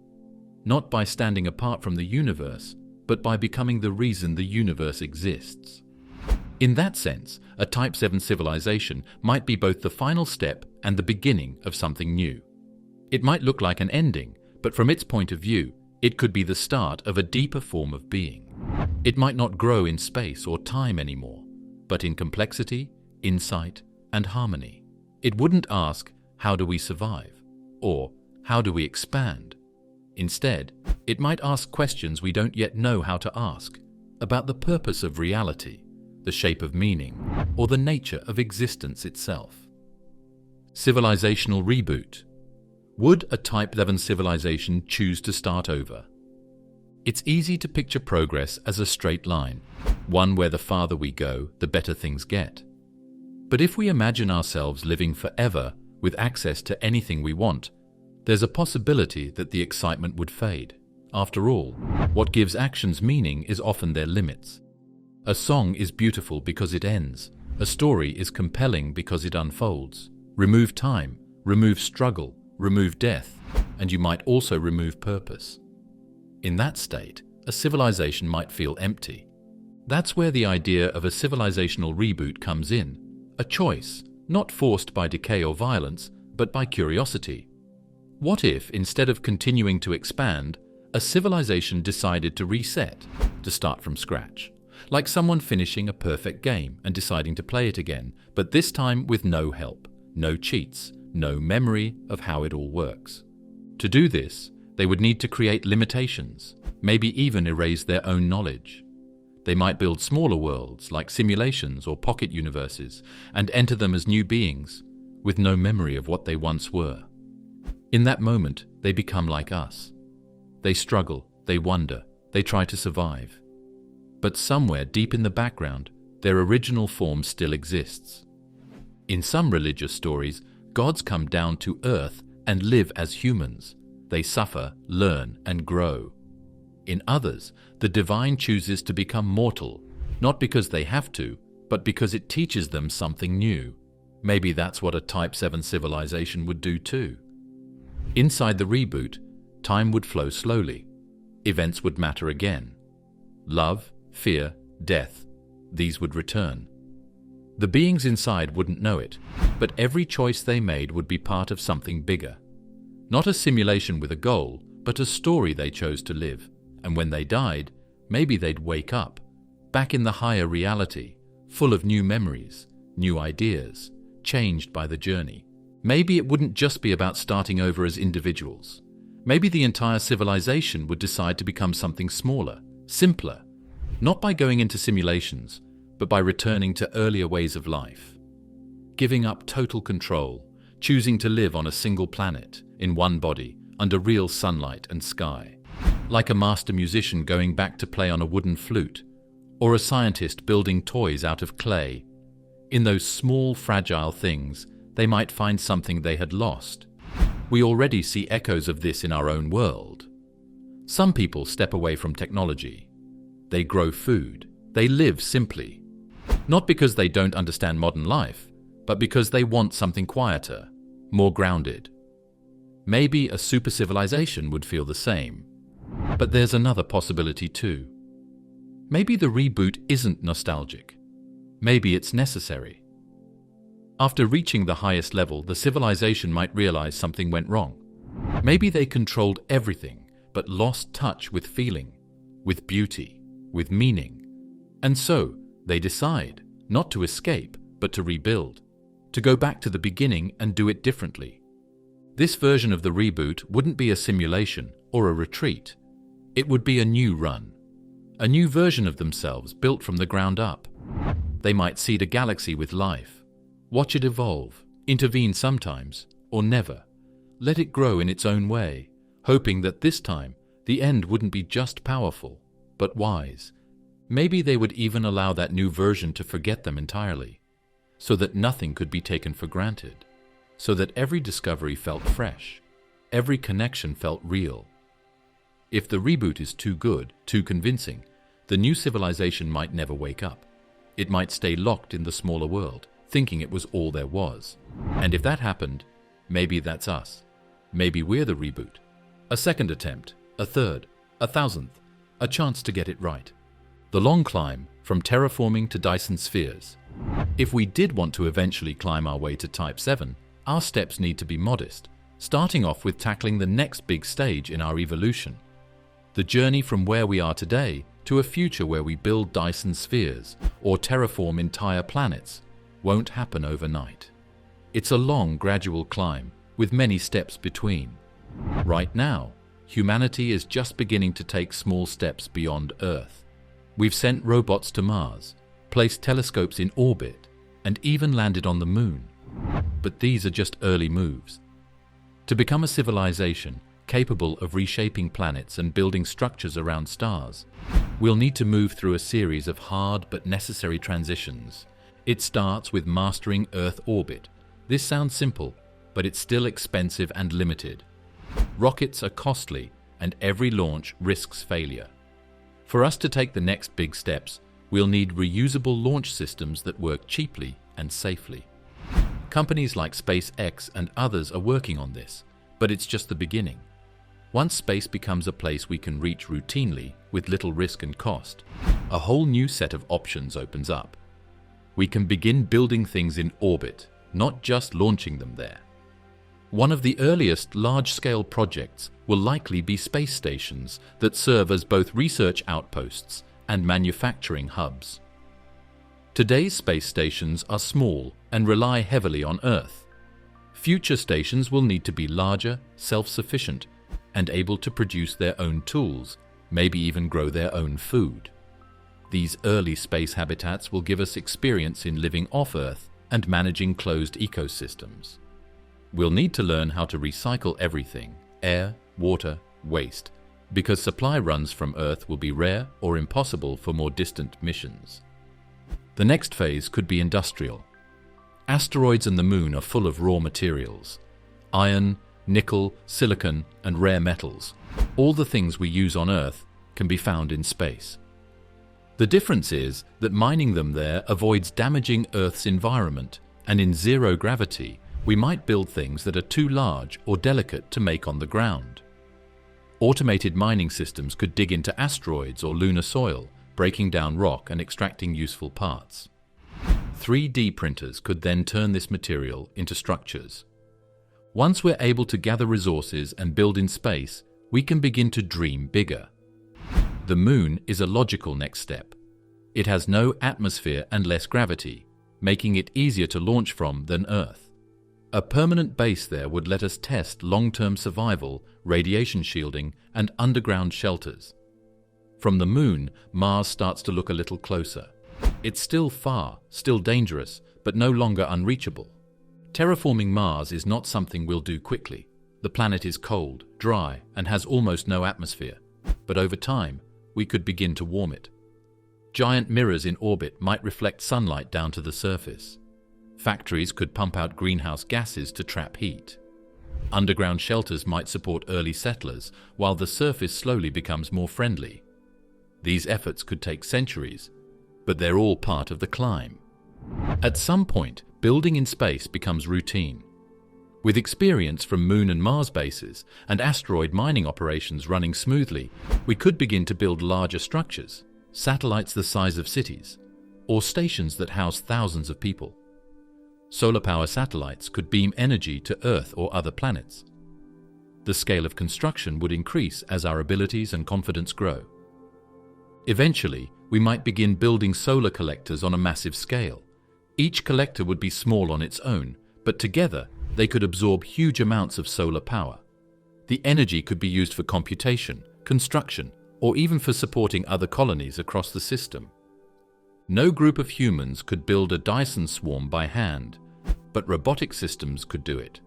One machine builds another, and then those two build two more. The process doubles over and over again until an entire star is surrounded by millions or billions of tiny machines, each gathering light. But even this needs careful planning. A runaway swarm might block too much light or interfere with planetary orbits. These are the problems of a species growing into a much larger scale of engineering. At the same time, we might be changing more than just planets or structures. We might be changing ourselves. As life in space becomes more normal, we may alter our biology to fit it better. We might live in synthetic bodies or adjust our DNA to survive radiation and low gravity. Our minds could become partly digital, connected across long distances by light speed signals. These changes would be gradual, just like the steps before, but they would shape who we become as a spacefaring civilization. As we climb higher, each step unlocks the next. A space station leads to asteroid mining. That mining leads to orbital factories. Those factories lead to solar power collectors, which in turn support Mars bases and lunar cities. Over time, we learn how to control more of our environment, gather more energy, and push farther out. We stop thinking of Earth as the only home and start seeing the whole solar system as part of our reach. How do we keep people safe from radiation? How do we prevent accidents when building huge structures? How do we make sure that the tools we build don't spin out of control or become dangerous? These questions don't have easy answers, but they are part of the path. To rise up the Kardashev scale, we must solve all these problems. We must build not only stronger tools, but also wiser systems to manage them. We have to build systems that work for thousands of years without running out. That means fusion power, solar collectors, and energy storage systems beyond anything we have now. There may come a time when the sky is no longer dark at night because thousands of orbiting structures shine above us. When planets glow with artificial light and solar collectors line the paths of distant worlds, each one a sign that life has reached another rung of the ladder. Interstellar computation, a hidden driver toward Type 3. A growing idea among scientists and futurists is that a highly advanced civilization might not care much about settling worlds or exploring space for adventure. Instead, they may be driven by a hunger for information processing. They may expand to build bigger and better computers. Computation, in this view, becomes the main engine behind the rise of a Type 3 civilization. As the scale of problems grows, so does the need for processing power. Simulating complex systems, like climate models, ecosystems, or even entire civilizations, requires more than we can handle today. But future civilizations may try to simulate entire planets, galaxies, or even universes. To do that, they would need not just more powerful computers, but vast, distributed networks of machines spread across stars. Imagine that the galaxy itself becomes a giant computer. Stars provide the energy. Planets, moons, and asteroid belts offer the raw materials. Space between stars becomes a quiet, cold zone where massive data centers can operate efficiently. The speed of light limits how fast signals can move, but that's manageable with the right design. Some regions would run fast, others slower, like different zones of a neural network. Some researchers have looked into how much computation can be done with a given amount of energy. They calculate what's known as the Landauer limit, a basic rule that says each bit of information requires a tiny but real amount of energy to process. As computers become more efficient, they approach this limit. But to go further, to simulate a planet's history or model the entire evolution of life, you'd need vast amounts of processing spread across space. Computation works best when it's cold. Heat causes errors and limits how fast a computer can operate. Space, especially the far reaches between stars, is very cold. This makes it an ideal place for setting up powerful processors. A civilization that wants to build the ultimate computer might choose not to cluster everything around a single star, but instead to spread out, to take advantage of the cold and quiet between suns. These civilizations might be trying to solve problems that are beyond what any one solar system can handle. They might be trying to map out the entire structure of reality, or they might be running detailed simulations of their own past, their own minds, or alternate versions of their own evolution. In this case, building an interstellar network of computers isn't a side effect of expansion, it's the whole point. If this is true, then the search for intelligent life might need to change.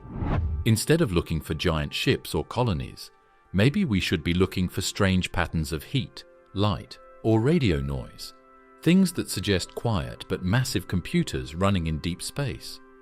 The signs of a Type 3 civilization might look more like a data center than a city. There's also the idea of computronium, a hypothetical material made for nothing but processing information. Imagine turning a planet or an asteroid into a structure that's entirely optimized for running calculations. No life, no cities, no machines, just pure processing power. If this is the path of progress, then a civilization would slowly convert more and more of its matter into computronium, spreading out not to live, but to think. If computing power becomes cheap and widespread enough, they might choose to upload their consciousness into digital form. Their minds would no longer exist in bodies, but as patterns of information inside their machines. They would live in virtual worlds, tailored to their desires, possibly running millions of times faster than physical reality. If they do that, then the expansion becomes even more important. Every star, every planet, every asteroid becomes a potential home for processors. Each cluster of machines could run its own world, its own simulated society, while occasionally exchanging data with others.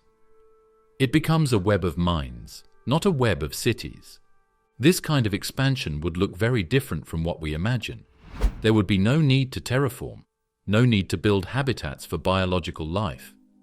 There might not even be ships in the traditional sense. Instead, there would be quiet construction drones mining, building and installing computing nodes, linking them into vast networks. There's also an evolutionary angle to this. A civilization driven by computation might be more stable than one driven by conquest or colonization. If your main goal is thought, not territory, you don't need to fight over land. You only need resources, mass, energy, and time. This could lead to peaceful, steady expansion. The galaxy would fill slowly with information, not with war. However, a networked civilization might be vulnerable to information attacks. A virus or rogue AI could spread through the system. If one node becomes unstable, it could trigger problems elsewhere. There would need to be rules, safeguards, and probably some form of galactic-level governance. These systems might evolve on their own, or be designed from the start. If most of your life is spent inside a simulation, do you still care about the physical world? Would a civilization like this even want to expand forever? Or would it remain content with exploring virtual realities? Could curiosity itself fade away once you can create any experience you want? Quantum engineering and the future of power. At the quantum level, even empty space is not really empty. According to quantum field theory, space is full of tiny fluctuations, bursts of energy that appear and disappear in moments too fast for us to see. This strange activity happens everywhere, even in what we think of as a vacuum. It's called zero-point energy. It's the lowest possible energy that a quantum system can have, and it's built into the very fabric of reality. This energy isn't caused by anything, it just is. It's like the hum of the universe itself. In theory, there is a huge amount of this energy in every cubic centimeter of space. If we could tap into even a tiny bit of it, we'd have access to more power than all the stars in the sky. Some scientists have done the math, and the numbers are almost hard to believe. The problem is, we don't know how to get at it. Right now, we don't have any known way to extract zero-point energy. Some people believe that future civilizations, maybe far in the future, could learn how to use quantum engineering to unlock this energy. That would change everything. It would make stars and black holes seem small by comparison. It would also mean that a civilization wouldn't need to spread across the galaxy to find energy. They could get it from the space between galaxies, or even from the vacuum of deep space itself. One way to think about it is like pulling energy from the static between radio stations. We normally ignore that background fuzz, but maybe there's a way to turn it into something useful. Quantum vacuum energy is like that, faint, hidden, and everywhere. But if you could tune into it the right way, it might become the most efficient power source ever created. This isn't totally without evidence. We've already seen small effects from zero-point energy in labs. One example is the Casimir effect. If you place two metal plates very close together in a vacuum, they are pushed together by invisible forces. This happens because the quantum fluctuations outside the plates are stronger than the ones between them. The plates are squeezed together by the imbalance. This shows that vacuum energy is real, but the effect is tiny. Right now, it's more of a curiosity than a useful tool. Still, it proves that the vacuum has energy, and that it can affect matter. That alone is enough to keep the idea alive. Some researchers believe we may eventually find ways to manipulate these fields directly. That would require new kinds of exotic materials or quantum systems we haven't invented yet. But it could also mean that any civilization that figures this out would leap ahead on the Kardashev scale almost instantly. Instead of needing stars or Dyson spheres, they could draw energy directly from the void. This would also change how such civilizations behave. If energy is available everywhere, they don't need to fight over resources. If advanced civilizations learn to get energy from quantum fields, they may stop expanding physically. Instead of lighting up galaxies with megastructures, they might settle into small, dense systems of computation or consciousness powered by the vacuum. But before any of that can happen, we'd have to master quantum engineering. That means understanding not just particles, but the fields that make up reality. It means being able to build systems that operate at the smallest possible scales, with control over individual quantum states. We're just starting to explore this now, with early quantum computers and experiments in particle physics. But we're still very far from real power extraction. One idea that's been proposed is using special materials to bend or shape quantum fields. These materials, sometimes called metamaterials, could be designed to focus vacuum energy in certain directions. It's similar to how a lens focuses light. If you could focus vacuum fluctuations, you might be able to collect them or amplify them in some way. There's also speculation about quantum batteries. These would store energy not by charging up electrons like today's batteries, but by changing the energy levels of quantum systems. Some early studies suggest that quantum systems can charge and discharge faster than classical ones. If true, they might one day lead to entirely new ways of handling energy, especially at tiny scales. But the real breakthrough would be control. Right now, quantum fields are unpredictable. They operate with probabilities, not certainties. To use their energy, we'd need to not only observe them, but guide them. We'd need machines that operate in superposition, that can entangle with fields and remain stable while doing so. That's a level of engineering that makes today's tools look like stone axes. If it's possible, the rewards would be enormous. A ship powered by vacuum energy might never run out of fuel. A planet powered by quantum fields wouldn't need sunlight. A computer powered this way could run faster, longer, and cooler than anything we can conceive.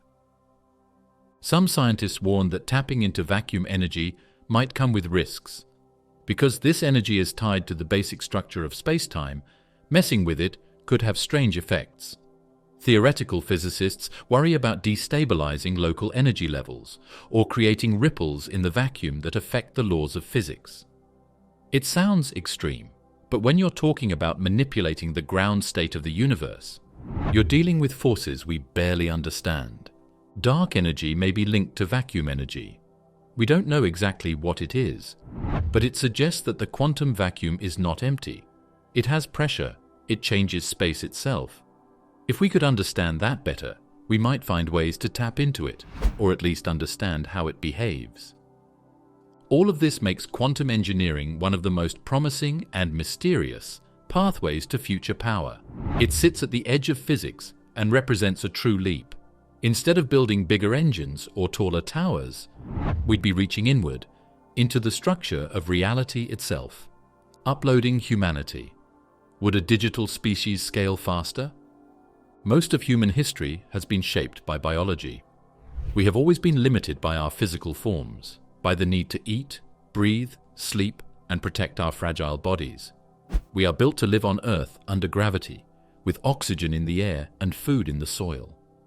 Every civilization we've built so far has had to work around those needs. What if that changed? What if human consciousness, the sense of self, thoughts, memory, identity, could be transferred into machines? Not copied, but moved. The brain is treated as a system, and every part of it is mapped and reproduced digitally. If that could be done, then a person's mind might run on a computer instead of in a skull. Many futurists think it might be possible within a few hundred years. Others say it could take longer or may never happen at all. The reason it matters is because digital minds could change everything about the way civilizations grow. A digital being would not need food or air. It wouldn't get tired or sick. It wouldn't need shelter from the weather. It could live in deep space, inside a satellite or buried in an asteroid. All it would need is computers powerful enough to run it and energy to keep those machines going. This alone would remove most of the limits that hold back biological life. No need for planets, no worries about gravity, no risk of disease. The human body would no longer be a weak point. The digital mind could be backed up, restored, or copied to new locations. That kind of freedom could make the climb up the Kardashev Scale much faster. A civilization of digital minds might expand like a wave, moving from one energy source to the next. Solar panels could power a cluster of minds orbiting a star. Nuclear reactors might support huge thinking networks deep underground.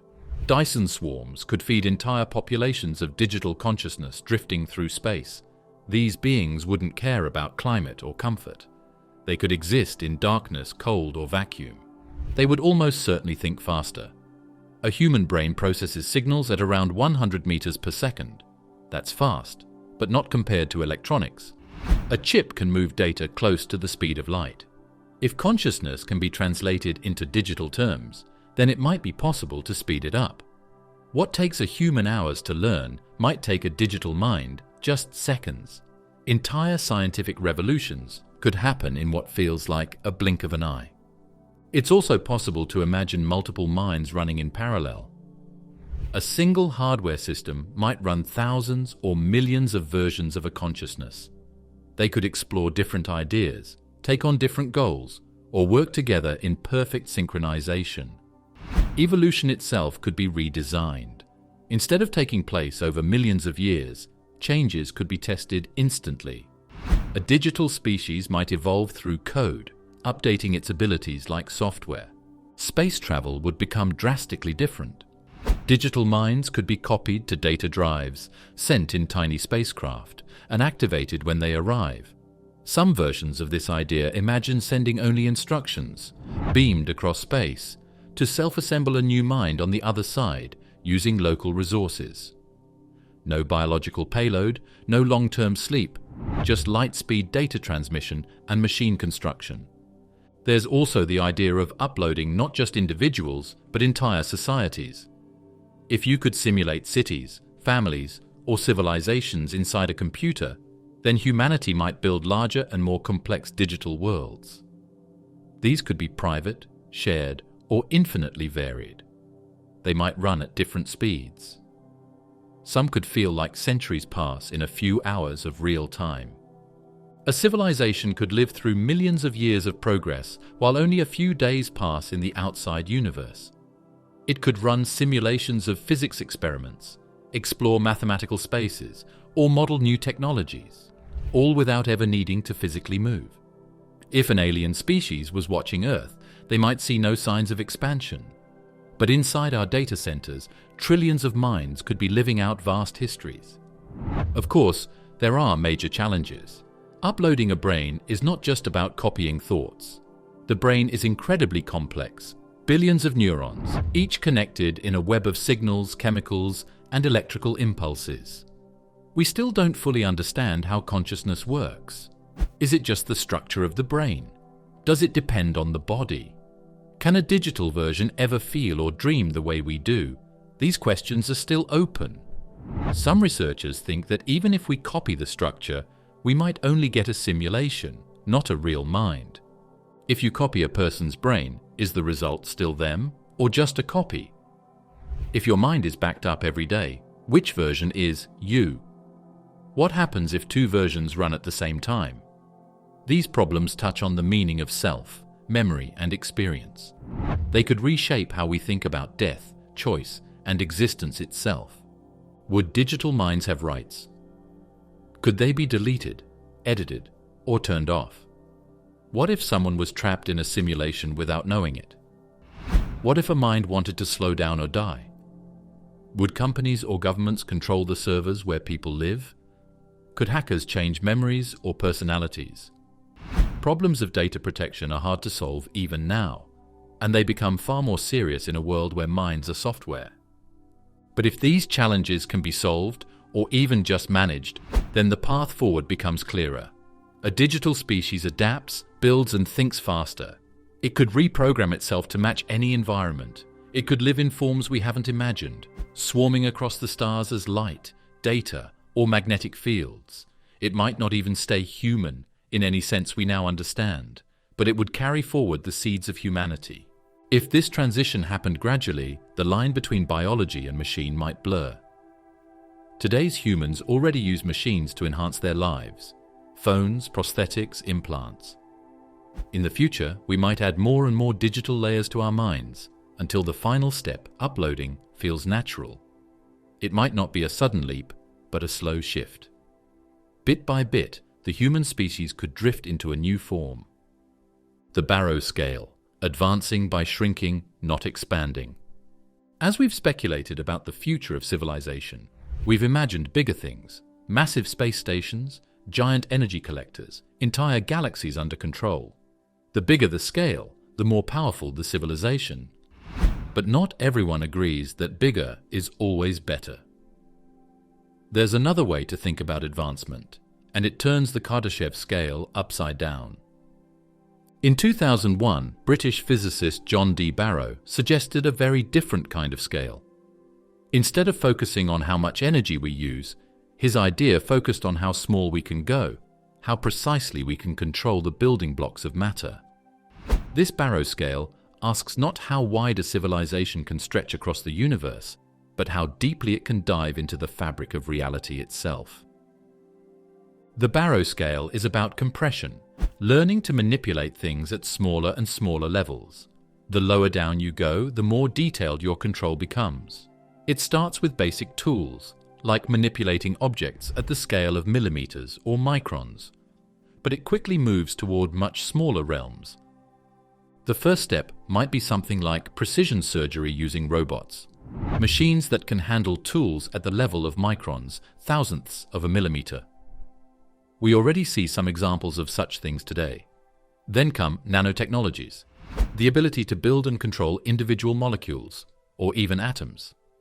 A machine that could pick up atoms one by one and place them exactly where it wants could build materials from the bottom up, stronger, cleaner, and more efficient than anything we can make now.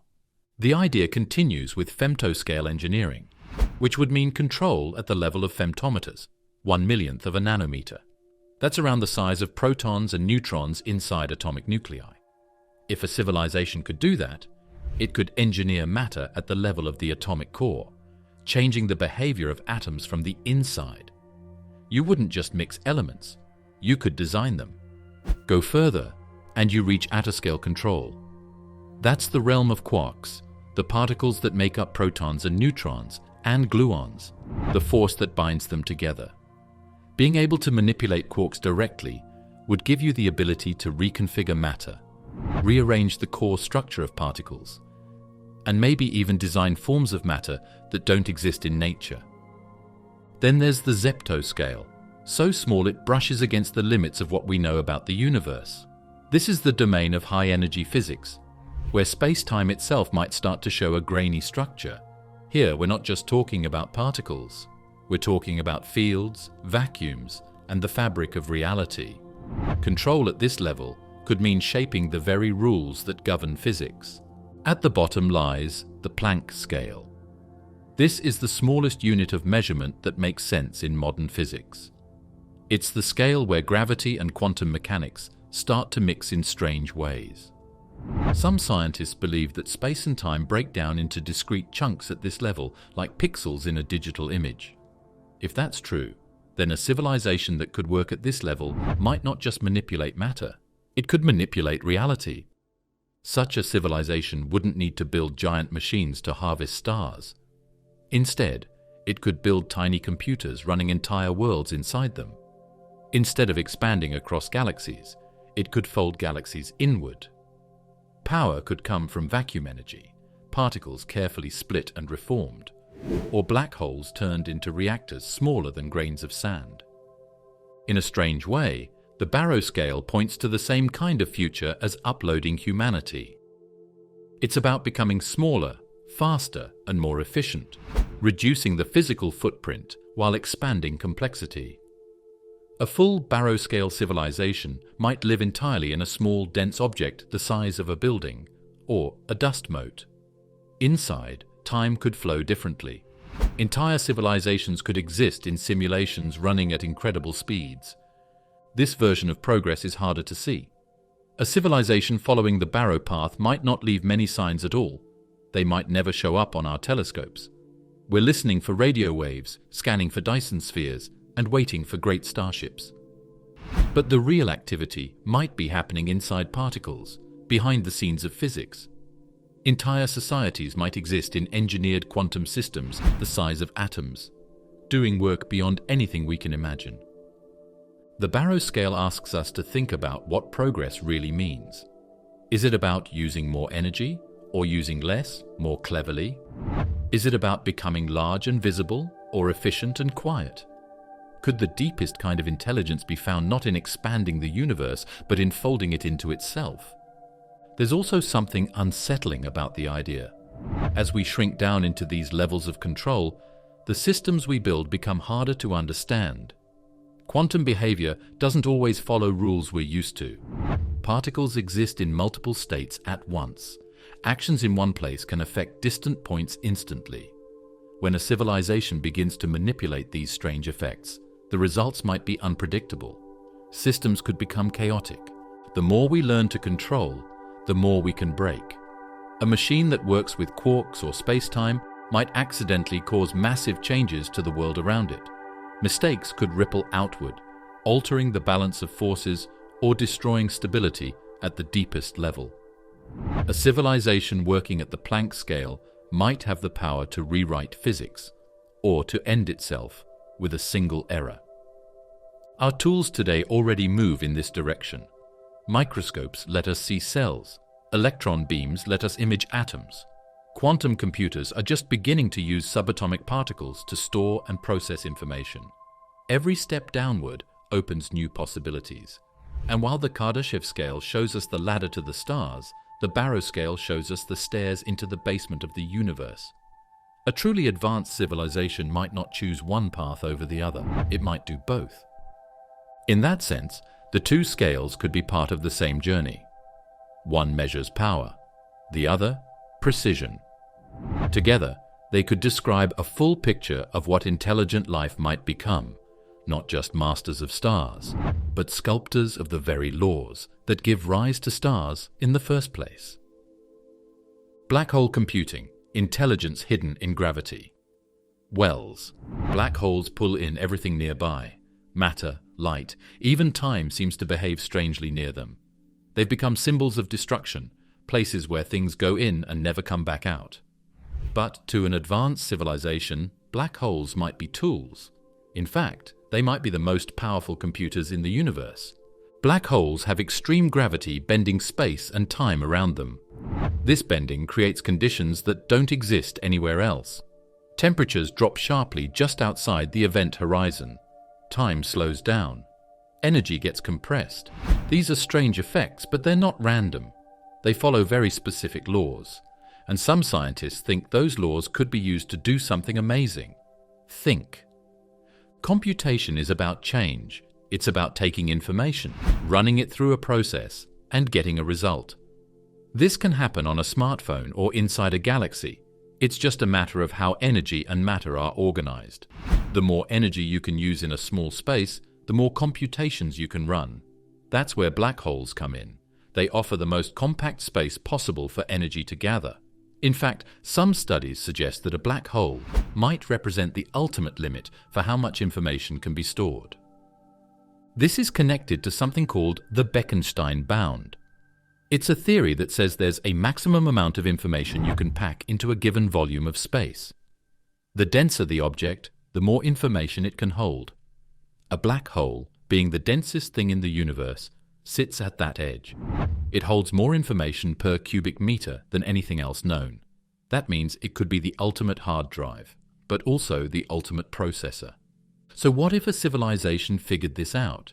What if they moved their computers close to black holes, not to fall in, but to use them? The area just outside the event horizon, called the photon sphere, is full of strange energy flows and time effects. A machine placed in that zone could run more efficiently than anywhere else. It could use gravitational time dilation to slow down internal processes and manage heat. It could run vast simulations using the gravitational energy of the black hole itself. Even more speculative is the idea of using the black hole's surface, or rather, its event horizon, as a computing surface.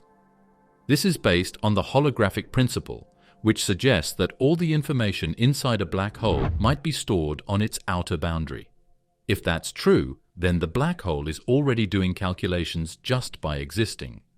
A civilization might find a way to access or control those surface states, turning the entire object into a programmable system. Of course, from our point of view, none of this would be visible. A black hole doesn't emit light. It doesn't send out radio waves. It just sits there, pulling in matter and warping the space around it. Any intelligence using a black hole for computing would be completely hidden. It would just look like another black hole. There's another advantage too. Black holes are stable. Some of them last longer than galaxies. Once formed, they can survive for billions of years without changing much. For a digital mind or a post-biological being, that kind of lifespan is appealing. You wouldn't have to worry about solar flares or wandering asteroids. You'd just settle near a black hole, turn on your systems, and let the thinking begin. Computation creates heat, and heat slows down processes, limiting performance. But space near a black hole, especially a large one, is incredibly cold. It's the perfect environment for cooling high-performance computing systems. Some have even theorized that civilizations might be waiting for the universe to cool further before activating massive black hole-based computers. That way, they can run more operations with less energy lost as heat. Maybe the smartest beings in the universe are sleeping, waiting, or slowly thinking from inside cold shells of gravity. Maybe they've already compressed themselves into black hole-based networks, thinking millions of thoughts per second in a place where time barely moves.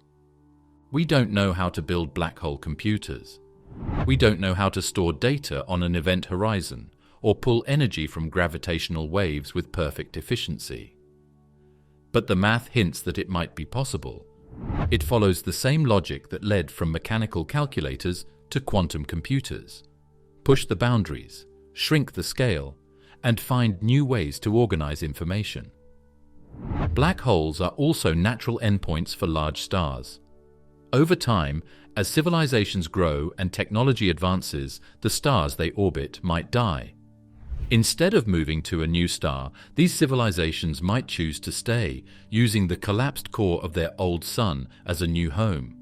It would be quiet, dark, and far from the bright noise of the rest of the universe. But it would offer unmatched computing power. If black holes can store and process information, maybe they also hold memories. Maybe when matter falls into a black hole, its information isn't destroyed but scrambled and encoded. Some scientists believe that Hawking radiation, the slow trickle of particles escaping from black holes, might carry that information back out. If true, then every black hole might be a kind of slow-thinking mind, whispering out fragments of what it once swallowed. This could lead to an even weirder idea. Maybe black holes are the civilization, not just tools or machines, but forms of life. If intelligence can exist in many forms, maybe it doesn't always need brains, circuits, or code. Maybe it can emerge wherever complex information systems form, and a black hole might be the most complex system in the universe. From our side, a black hole's event horizon keeps everything inside locked away. We can't see in. All we can do is study their edges, measure their radiation, and guess. But maybe that's enough to start wondering if the silence we see isn't the absence of life, but the presence of something far beyond us, folded into the deepest corners of gravity. The Great Filters, why most civilizations might never reach Type 1. The idea of the Great Filter tries to explain why we don't see signs of other civilizations out in space. Perhaps the answer is that something terrible happens to most civilizations before they ever get very far. Something stops them. Something filters them out. This filter could be behind us, or it could be ahead. If it's behind us, that might be good news. It would mean that humanity has already passed the biggest hurdles. Maybe life is actually very rare, or intelligence almost never evolves, or maybe complex life needs such a precise set of conditions that it almost never arises anywhere else. If that's the case, then we are special. We made it through a bottleneck that most planets never even reach. But if the filter is ahead of us, then the situation becomes far more worrying. It would mean that civilizations like ours regularly arise, but then almost always destroy themselves before reaching the next level. Maybe they invent dangerous technology they can't control. Maybe they start wars that wipe out their populations. Maybe they damage their ecosystems so badly that their world becomes uninhabitable. Or maybe artificial intelligence replaces them entirely, wiping out the need for biological life. These possible endings are all examples of what people call existential risks. They are events or trends that could end human civilization permanently, or at least knock it back so far that it never recovers. And when you think about the road to a Type 1 civilization, these risks seem especially dangerous. Right now, we are still some way from being a Type 1 civilization. Our energy systems are powerful, but not yet stable. They are just strong enough to change the planet, but not strong enough to control or reverse those changes. That makes this stage incredibly dangerous. One possible filter is nuclear war. Humanity has created weapons that are powerful enough to destroy cities, continents, or possibly even trigger a global collapse. These weapons were invented less than 100 years ago, and yet they've already brought us close to disaster multiple times. All it takes is one mistake, one miscalculation, or one desperate leader, and the result could be the end of modern civilization. Not just for one country, but for everyone. The climate is steadily changing in ways that could destabilize food systems, flood cities, and push millions or billions of people into conflict over resources. The Earth has been stable for a long time, just stable enough to allow agriculture, cities, and technology to rise. But that stability isn't guaranteed. A few degrees of change could undo the conditions we depend on. If we pass certain tipping points, there might be no way to turn back. Natural viruses have always been a part of life on Earth, but with modern travel and dense urban populations, a single disease can now spread globally in a matter of weeks, showed just how quickly the world can be disrupted. But that virus was not as deadly as it could have been, and future pandemics might be artificially created, either by accident or on purpose. Artificial intelligence is another major candidate. If AI becomes more powerful than us, will it keep our values in mind? Will it see humans as partners or as obstacles? Once a system becomes self-improving, it could advance much faster than we can understand or control. Some researchers warn that the first truly advanced AI might also be the last invention humanity ever makes. Even something as simple as resource use could be a threat. As civilizations grow, they use more materials. They mine deeper, drill further, and dig up whatever they can find. But the Earth has limits. If we use up key materials too quickly or pollute the environment beyond repair, we might trigger shortages, crashes, or even technological regress. It's possible that other civilizations out there have faced the same problem and failed to solve it in time. As societies grow more complex, they also grow more fragile. Systems become interconnected, politics becomes more polarized. Inequality can rise. Trust in institutions can fall apart. Civilizations don't always fall because of war or disaster. Sometimes they rot from within. If social systems break down, progress can stop. Technologies are lost, cities are abandoned. People forget what they once knew. We've seen it happen before in history. It could happen again. Some scientists have wondered if even discovering the truth about the universe could be dangerous. Maybe certain knowledge is too powerful. Maybe there are technologies that always lead to disaster once they're understood. If that's the case, then the road to becoming a Type 1 or Type 2 civilization might be lined with traps. Each breakthrough could be a test, and only those who manage to navigate them safely make it through. The idea of the Great Filter helps explain why we might not see anyone else in the universe. It's a sobering thought, but it also gives meaning to what we do now. If the Great Filter is ahead, then every decision we make matters more than we know. We're living in a narrow window, powerful enough to cause global change, but not yet wise enough to handle it. Our tools have outpaced our understanding. If we're lucky, we've already passed the hardest part. If not, then we might be facing it right now. And the future of humanity, maybe even the future of life in the universe, could depend on what we do next. The simulation barrier. What if we already hit a wall? If it becomes possible for a civilization to create detailed simulations of consciousness, copies of real or imaginary people inside a digital world, then there could be many more simulated minds than real ones. If that's true, the odds that we're one of the real ones might be very low. This idea leads to strange and deep questions. If we are inside a simulation, then what we think of as the laws of physics might not be true laws. They might be rules written into the program. And just like software on a computer, those rules might have limits. They might stop us from discovering too much, or from growing too far. This could be a hidden boundary, a ceiling we can't break. Imagine building a video game. You'd only program the parts of the world the players are likely to explore. Distant forests might be low detail. Places no one goes might not exist at all until someone walks there. The game saves energy by only rendering what's needed. If a simulation of our universe works the same way, then maybe far-off galaxies, or even the deepest layers of reality, don't really exist until we try to look at them.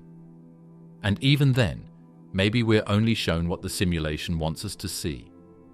There might be rules built into the simulation that stop us from reaching a certain level of advancement. We might think we're hitting natural limits, like the speed of light or the uncertainty of quantum mechanics, but these could be coded in barriers. They might be there to stop us from accessing parts of the simulation the creators want to keep hidden. That includes limits on technology. Maybe certain forms of energy use, faster than light travel, or even true artificial intelligence are blocked. Maybe every time a civilization gets too close to unlocking those things, it collapses. It could be a built-in failsafe, a safety measure like a fuse that prevents damage to the larger system. From our point of view, we'd call these collapse events great filters or Type 1 traps. But if the simulation theory is correct, they might not be natural accidents. They might be programmed events, triggered by certain milestones, like a game where you lose if you try to go too far beyond the map.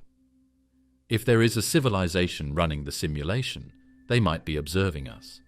Maybe not actively interfering, but always watching. Or maybe they do interfere, occasionally nudging events, changing history, or limiting discoveries to keep things running smoothly. That could explain why we don't see other civilizations. Maybe they were never loaded into the simulation. Or maybe we're meant to think we're alone, a test to see how we behave, or a story meant to unfold in a certain way. This idea turns the search for extraterrestrial life into something stranger.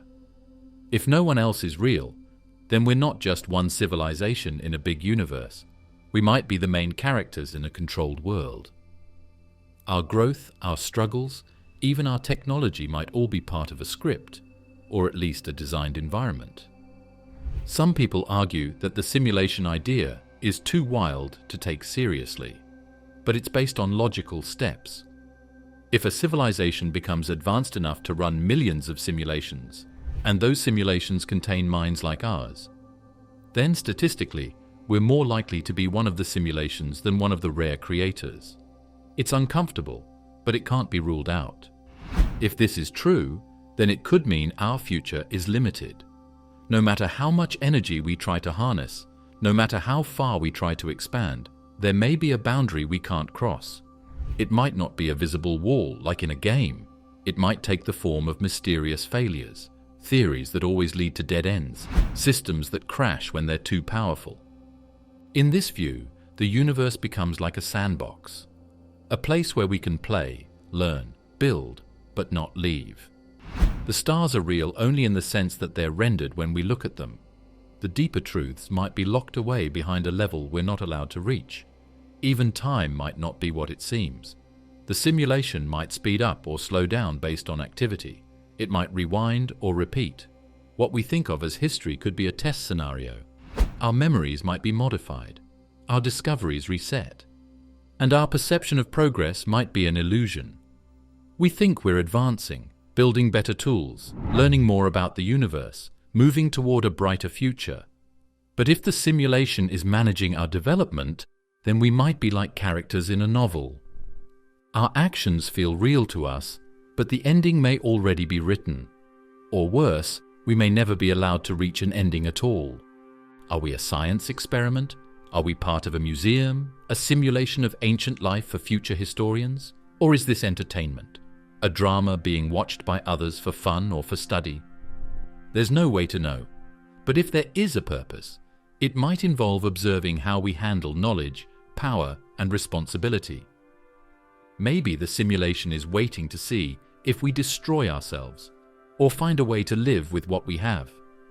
In that case, the key to progress might be a kind of enlightenment about our place in this system, that we are not just explorers of space, but part of something larger, something we can't fully see. We might never break out of the simulation, but we might be able to grow inside it, and perhaps that's enough. Energy and environmental collapse. In the early days of industry, energy was a sign of growth.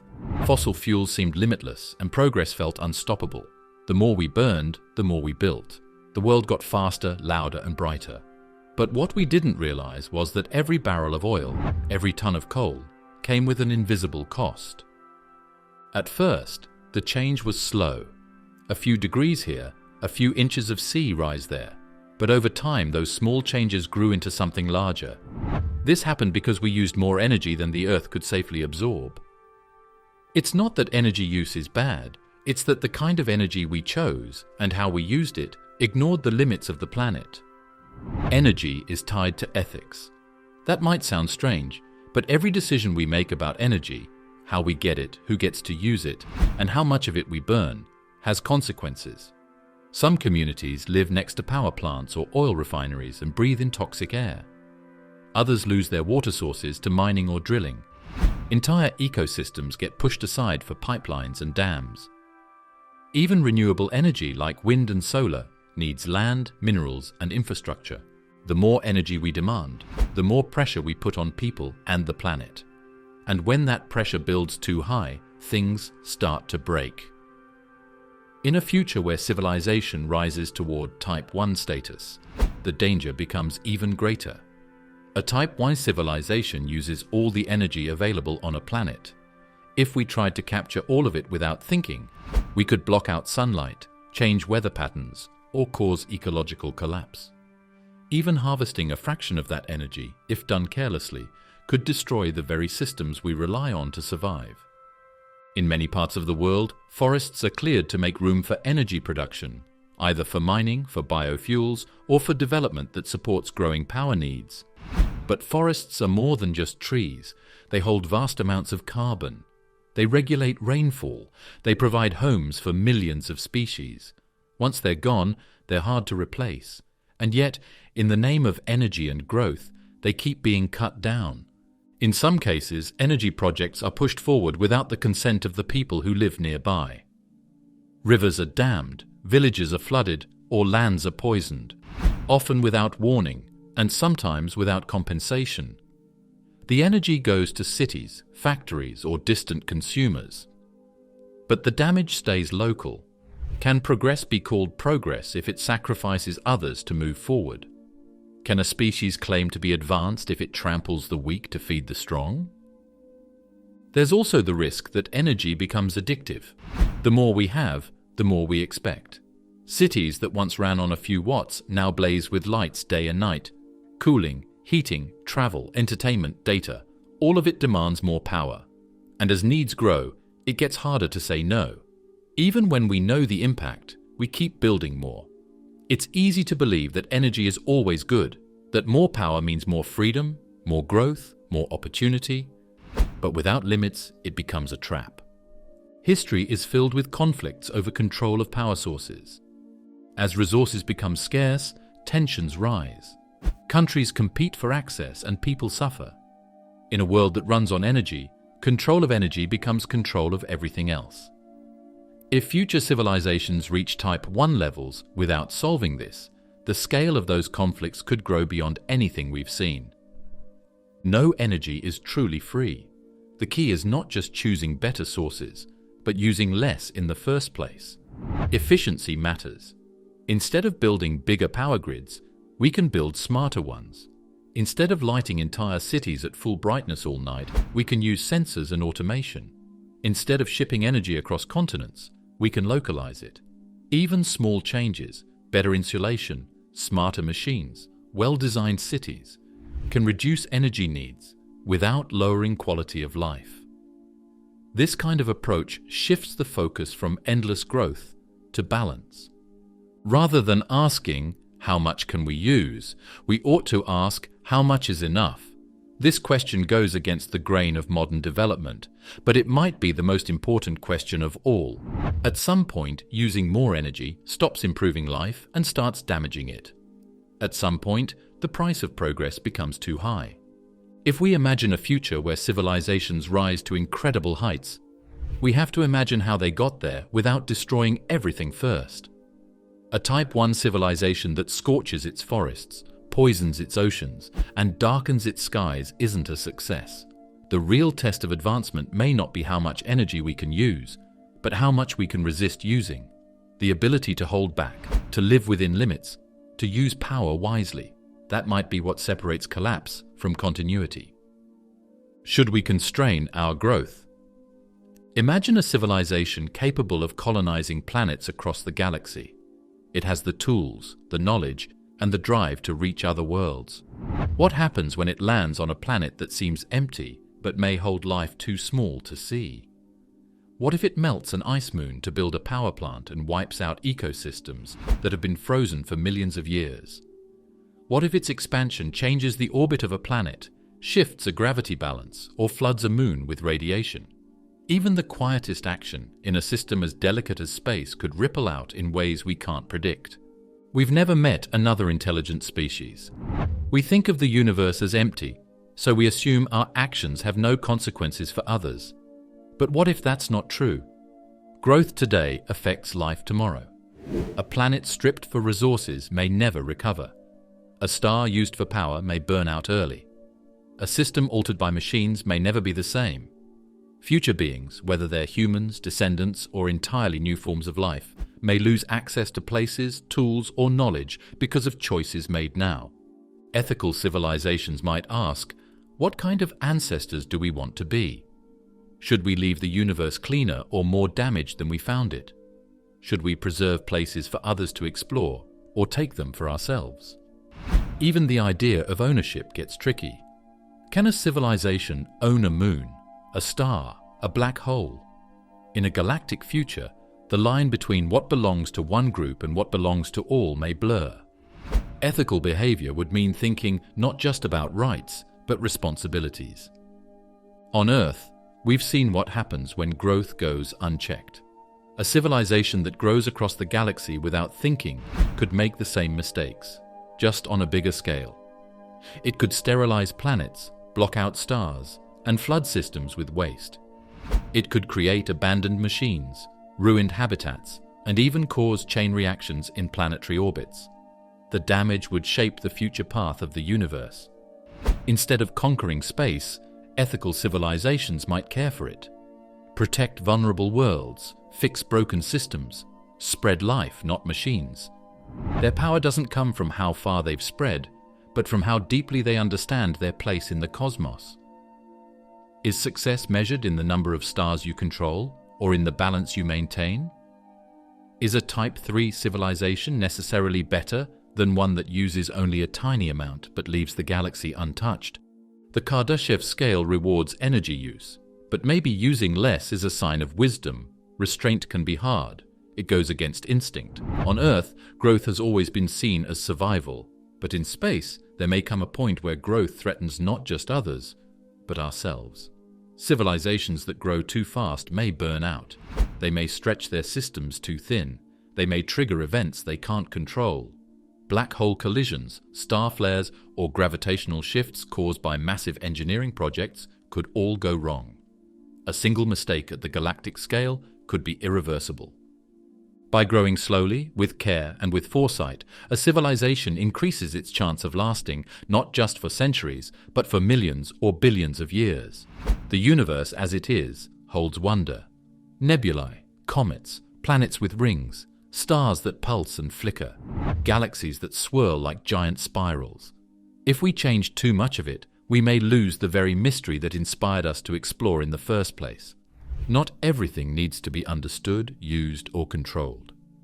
Entropy and the limits of extraction. The second law of thermodynamics says that whenever energy is used, some of it becomes unusable. It spreads out. It turns into waste. This isn't just a mechanical issue. It's a rule built into the way the universe works. You can't break it. You can't avoid it. Every time something runs, whether it's a steam engine, a computer, or a starship, it creates disorder. Scientists call this disorder entropy. Entropy is like a silent tax that every civilization pays. The more energy you use, the more entropy you create. The more machines you run, the more heat you give off. That heat doesn't disappear. It fills space little by little. And as entropy builds, it becomes harder to extract useful energy. The machines keep working, but they become less efficient. Eventually, they may not work at all. Even the most advanced civilization in the universe can't get around this. They can slow it down or manage it better, but they can't stop entropy from growing. It's like rust in motion. The faster you move, the more you leave behind.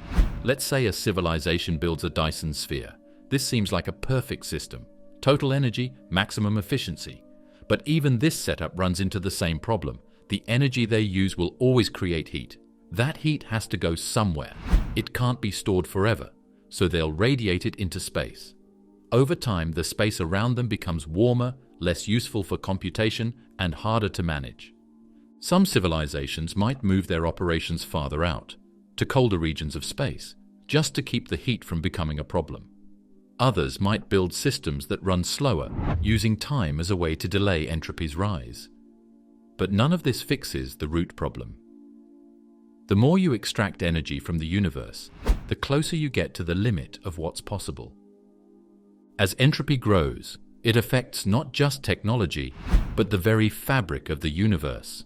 Stars die, planets cool, black holes evaporate, galaxies drift apart.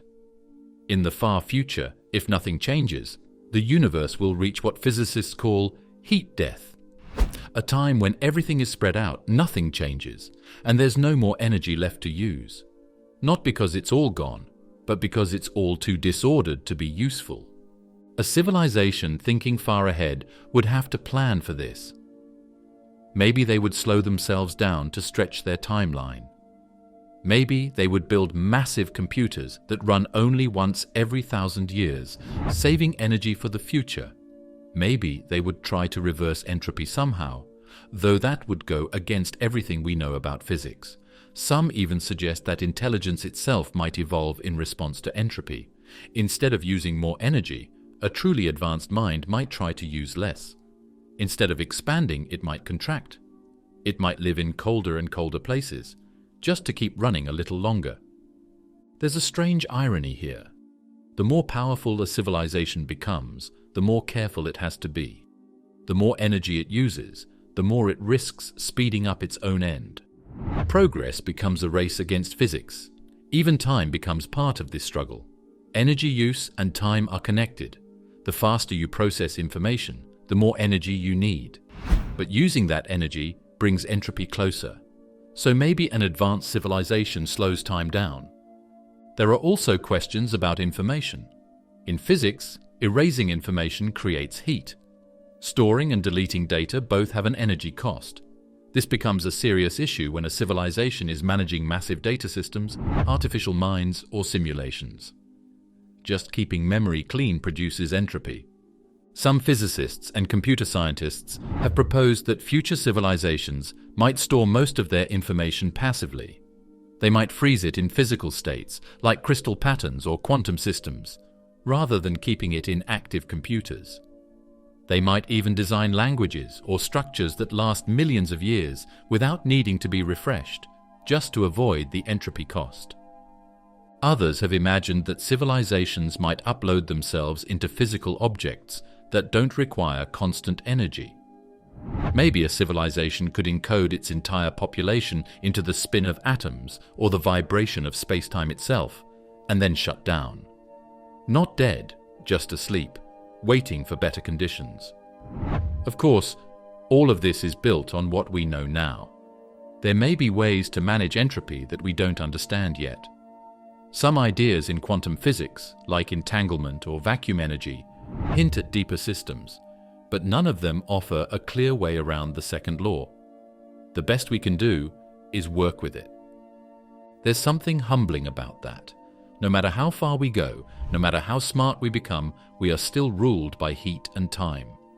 This limit might be a boundary that forces civilizations to be more careful, more thoughtful, more precise. Maybe that true advancement doesn't mean conquering entropy, but living well within it. Beyond energy, should the Kardashev scale be retired? Is energy everything? The Kardashev scale doesn't care how a civilization uses its energy. It doesn't ask if that power is used for war or peace, for destruction or healing. It doesn't care if a planet becomes polluted, if species go extinct, or if people live in fear. It only measures raw output: watts, terawatts, petawatts. It's like judging a person's life by how many calories they burn, without asking what they do with their time. Some thinkers have started to question whether energy use is even the right thing to measure. Let's take intelligence.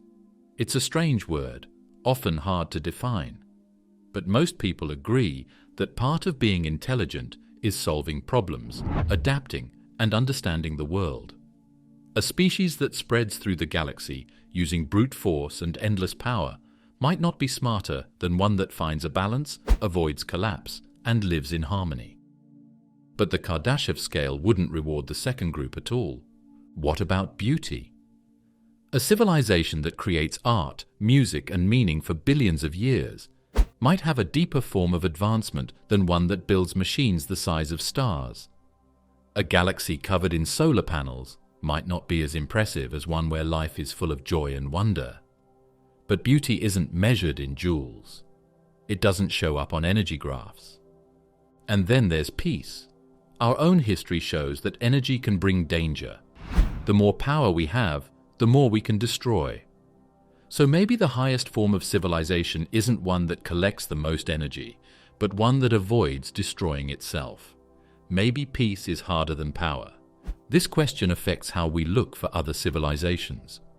If we expect aliens to be loud and bright, building giant structures and sending strong signals, we might miss the quiet ones. Imagine a civilization for whom progress is measured in how little harm you do, or how long you last, not how big you grow. That kind of civilization might last for billions of years without ever reaching Type 1. The Kardashev Scale is built on a certain idea of success, growth, control, dominance. That matches a lot of human history. But other cultures, even here on Earth, have valued different things. Some prize balance or tradition or community. What would a Kardashev scale look like if it had been invented by people who lived close to nature or who believed in cycles instead of progress? What if success meant creating a society where everyone is cared for, or where knowledge is shared freely, or where the land is left better than it was found? None of these ideas would move a species up the energy ladder, but they might represent a deeper kind of evolution. This isn't to say the Kardashev scale is useless. It helps frame the scale of things. It helps us imagine what's possible. But maybe it's time to add new scales. Maybe we need a scale for sustainability, or for wisdom, or for how well a civilization lives with the other life forms it shares its world with. There are proposals for scales based on information use, environmental impact, or even ethical development. One idea is to measure how long a civilization can survive without harming its world. Another is to track how much a species helps other life forms, not just itself. It might sound strange, even idealistic, but in a universe full of dangers, the civilizations that last the longest might be the ones that learn to live carefully. Even here on Earth, we're beginning to face this question. We're close to becoming a Type 1 civilization, at least in terms of energy. But are we ready for what that means? Or will we have to rethink what advancement really looks like? We might have to stop seeing more energy as the goal. We might have to focus on other things that don't fit neatly into a scale like Kardashev's. Humanity's choice: growth, restraint, or something else entirely. In the end, all of this, every theory, every scale, every guess about civilizations far more advanced than our own, leads us back to a simple but difficult question. What path do we want to take? If the Kardashev scale is a ladder stretching into the stars, should we climb it as far as we can? Should we push forward until we control the energy of our planet, then our star, then our galaxy, and beyond? Or should we stop, turn, and look for another way? We still fight over fossil fuels. We still struggle with inequality, pollution, and war. Most of our energy isn't clean. Many people on Earth don't have access to the basics of modern life. In some ways, we're primitive. In other ways, we're already reaching far. We've sent robots to other planets. We've built machines that speak to satellites and telescopes that can see almost to the edge of the universe. We've mapped our genome. We've split the atom. We've written music and code. We dream. The dream of becoming a powerful civilization is easy to understand. Power brings safety. Power means control. A Type I can stop an asteroid. A Type 2 can move planets. A Type 3 could shape galaxies. That kind of strength sounds like the end of fear, the end of scarcity, the end of death. Or at least, that's how it feels when you're still vulnerable. But power can't solve every problem. It can't teach us kindness. It can't make us wise. It doesn't prevent mistakes. It just makes them bigger. A powerful civilization can save its planet, or it can destroy it in seconds. It can explore the stars, or trap itself in its own illusions. Growth doesn't always mean progress. Sometimes it means inflation, hunger without purpose.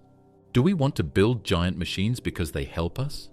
Or because they prove something? Do we want more energy because it makes life better? Or because it fills a hole we don't know how to name? What happens when a civilization becomes powerful enough to do anything, but still doesn't know what it wants? There's a path where humanity keeps growing. We learn how to control fusion. We cover the Earth in clean energy. We build habitats in orbit, then on the Moon, then Mars. We send ships to other stars. We become type 1, then type 2. We tame suns. We rearrange star systems.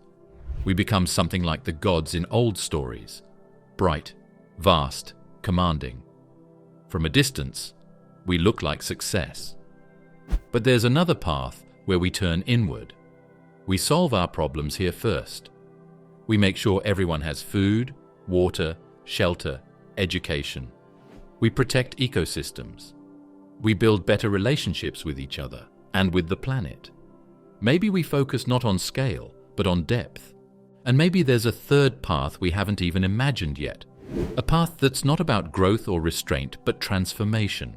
One where our values change, where the very idea of success evolves. Where we stop thinking in terms of domination or limits and start thinking in terms of connection and meaning. Maybe the most advanced civilizations don't care to become Type 7. Maybe they don't measure progress at all. They stopped needing to prove anything a long time ago. They found beauty in small things. The future is wide open, full of choices we haven't made yet, people who haven't been born. Each choice we make now shapes the kind of species we'll become. Will we be one that chases power above all else, or one that learns to live with less and live well? Will we focus on conquering the stars, or on building peace at home? Will we try to become a Type 7, or choose something else entirely? And how will we even know which path is best? Maybe there isn't one right answer. Maybe the future isn't a test to pass, or a mountain to climb, but a story we write together. Day by day, person by person. A story where energy is just one tool among many. And the real measure of civilization isn't how much power it controls, but what it chooses to do with it. What do you think is the answer? Send us your thoughts in the comments, and if you enjoyed this video, please leave a like and subscribe. Thanks for watching.